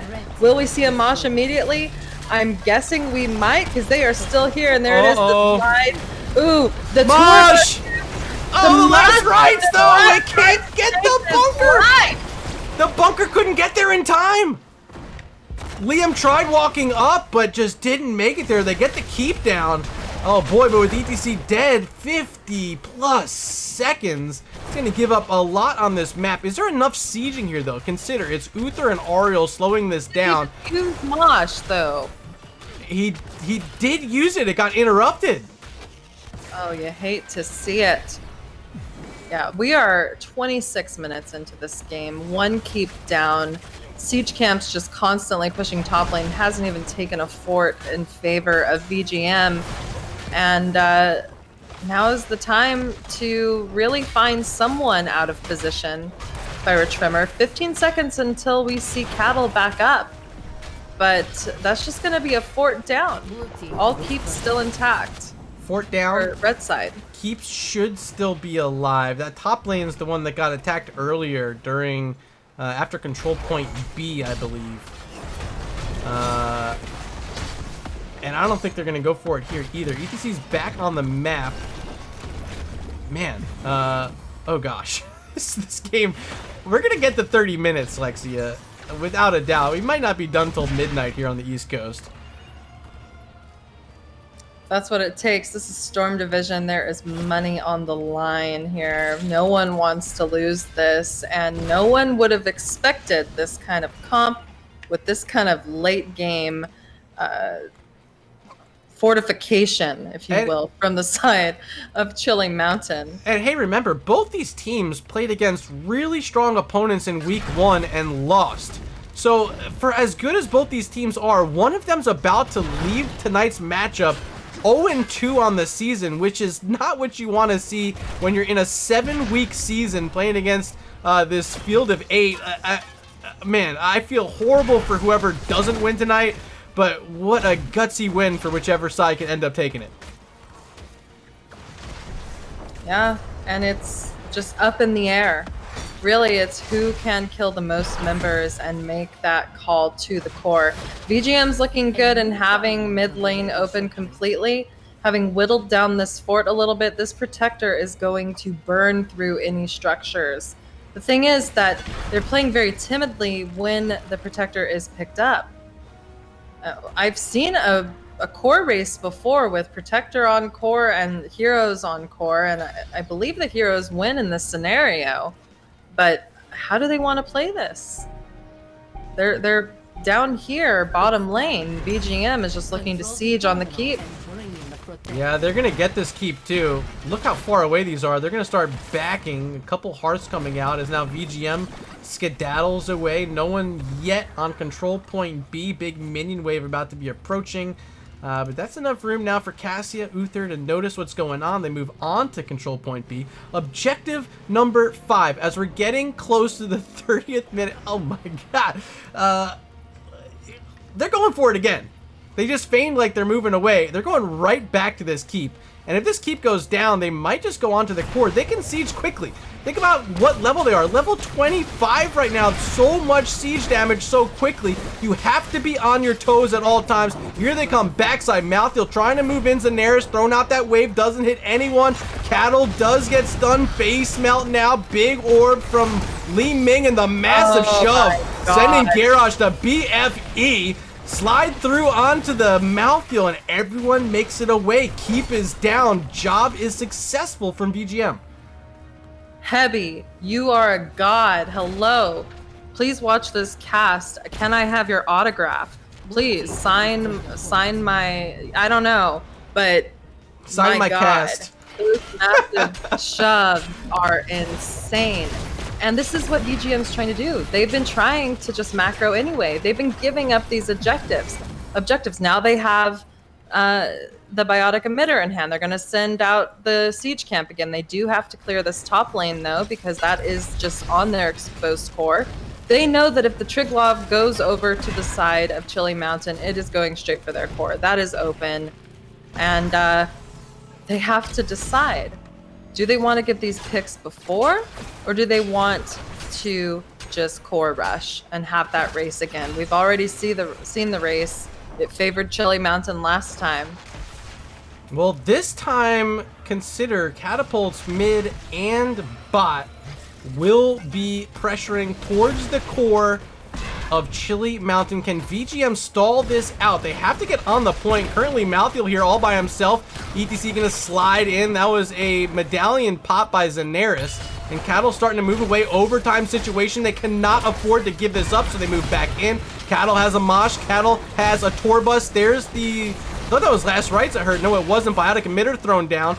Turret down as well as Cattle's trying to tiptoe back and forth on this point. Massive shove. Not going to hit. And this could be the beginning of the end. Core race. Protector picked up and VGM's heading straight to the core. They know catapults are there. Yeah, they are heading to the core. That is their win condition. Now we're having to see the Triglav push solo. And there's only one in. Only a pilot. Base race 2, electric boogaloo, says Heavy. Big orbs onto this core. There's the bunker thrown down early. Maka's about to drop, and Vala is down. That is a significant portion of their damage here. Liam's here, Heavy's here, Cattle and Tiger trying to get the closeout. 40%, 30%. Triglav on the other end. I don't know. Do they get it this time? I think they do. Gets this dub this time. The core falls to 0 because Malthael refused to jump out of that Triglav and defend with his team. This is where the siege takes precedence over that Triglav. Wow. Oh man, I didn't flip over to see if he switched at least over to the gunner seat instead of the pilot. Man, what a smart decision. There's like, all right, listen, we lost the objective. Head to the core. We have 2 lanes of catapults already there. We have big siegers, Li Ming, Vala. They lost the Vala early, but man, they got the gutsiest finish I've ever seen on Volskaya. 32 minutes and 11 seconds. What? Yeah, I mean, it is a strategy that works, especially against a comp like that. Like, you have to get creative in how you're going to win. If you can't kill them because they are just protected with Uther, with Oriole, you just got to whittle down their structures and take it late game, I guess. Super late game. I'm going to reach out to Tiger and see if he wants to do an interview. If you want to head on over, Slexia, to the NGS lobby 1 or 2 or whichever one's open, I'll meet you there. Cool. All right.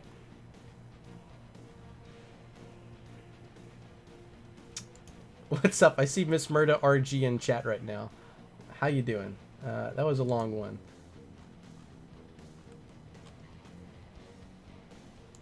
one. Still haven't heard back from Tiger. Oh, there we go. Tiger.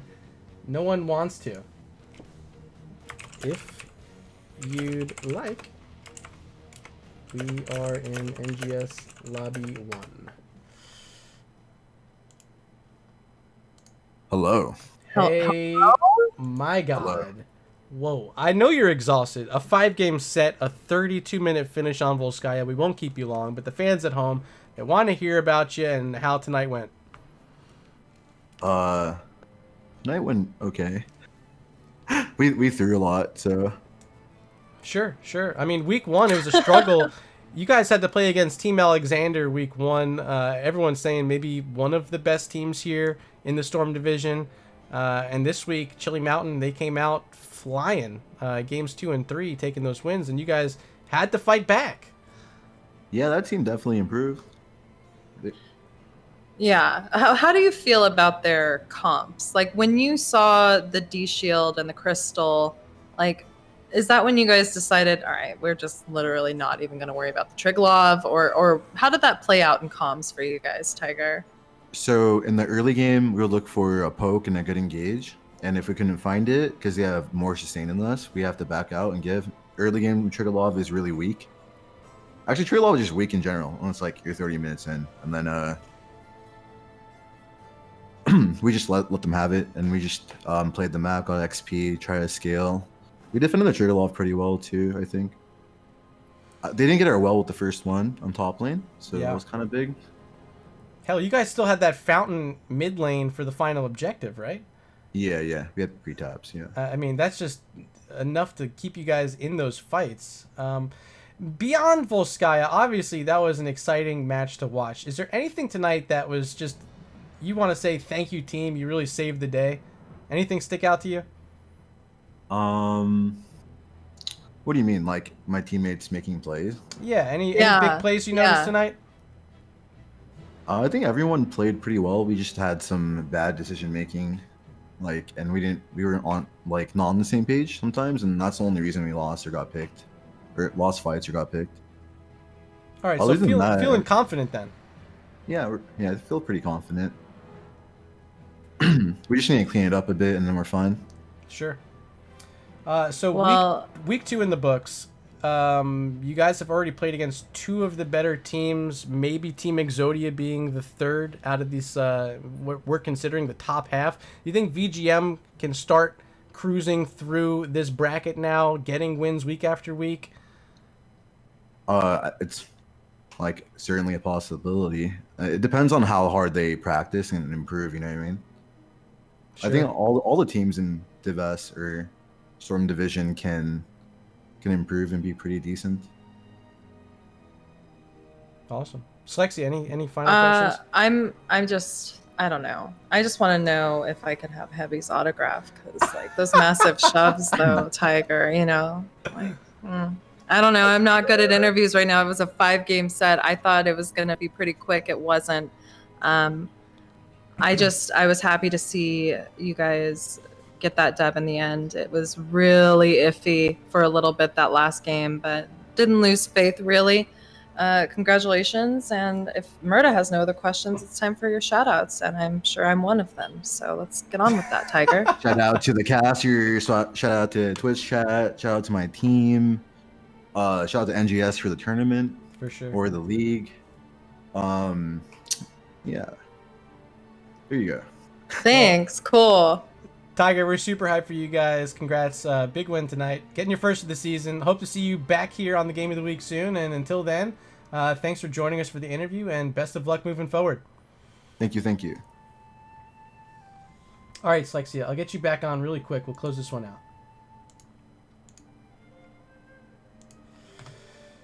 We made it We did make it. through that best of 5 all the way to the 5th game, all the way to the 32nd minute of game 5. What an interesting set tonight. Yeah. VGM though coming out victorious. You love to see it. Murda, thank you for Game of the Week. You know, something we do. For those of you that enjoyed it, we will be doing Storm Division only this season for our Game of the Week show. So catch us here. The day will vary depending on the matches that are selected for us, but I'm excited to come back next week. If you want to follow me, feel free to go to twitch.tv/Slexia or find me on Twitter at Slexia3. And Murda, where can everyone find you? Yeah, you can find me twitch.tv/MurdaRG, or of course just message me on Twitter at MurdaRG, or over on the NGS Discord. You'll find me there. I want to say a very special shout out to Stoic, who's helping put together the pregame show.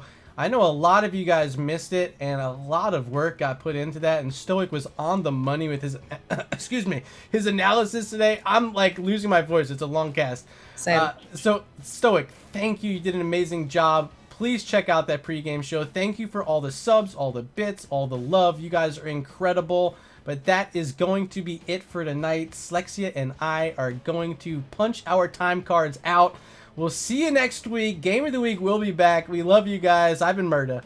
She's been Slexia. You guys have been absolutely fantastic. And we'll see you in the Nexus. The Nexus.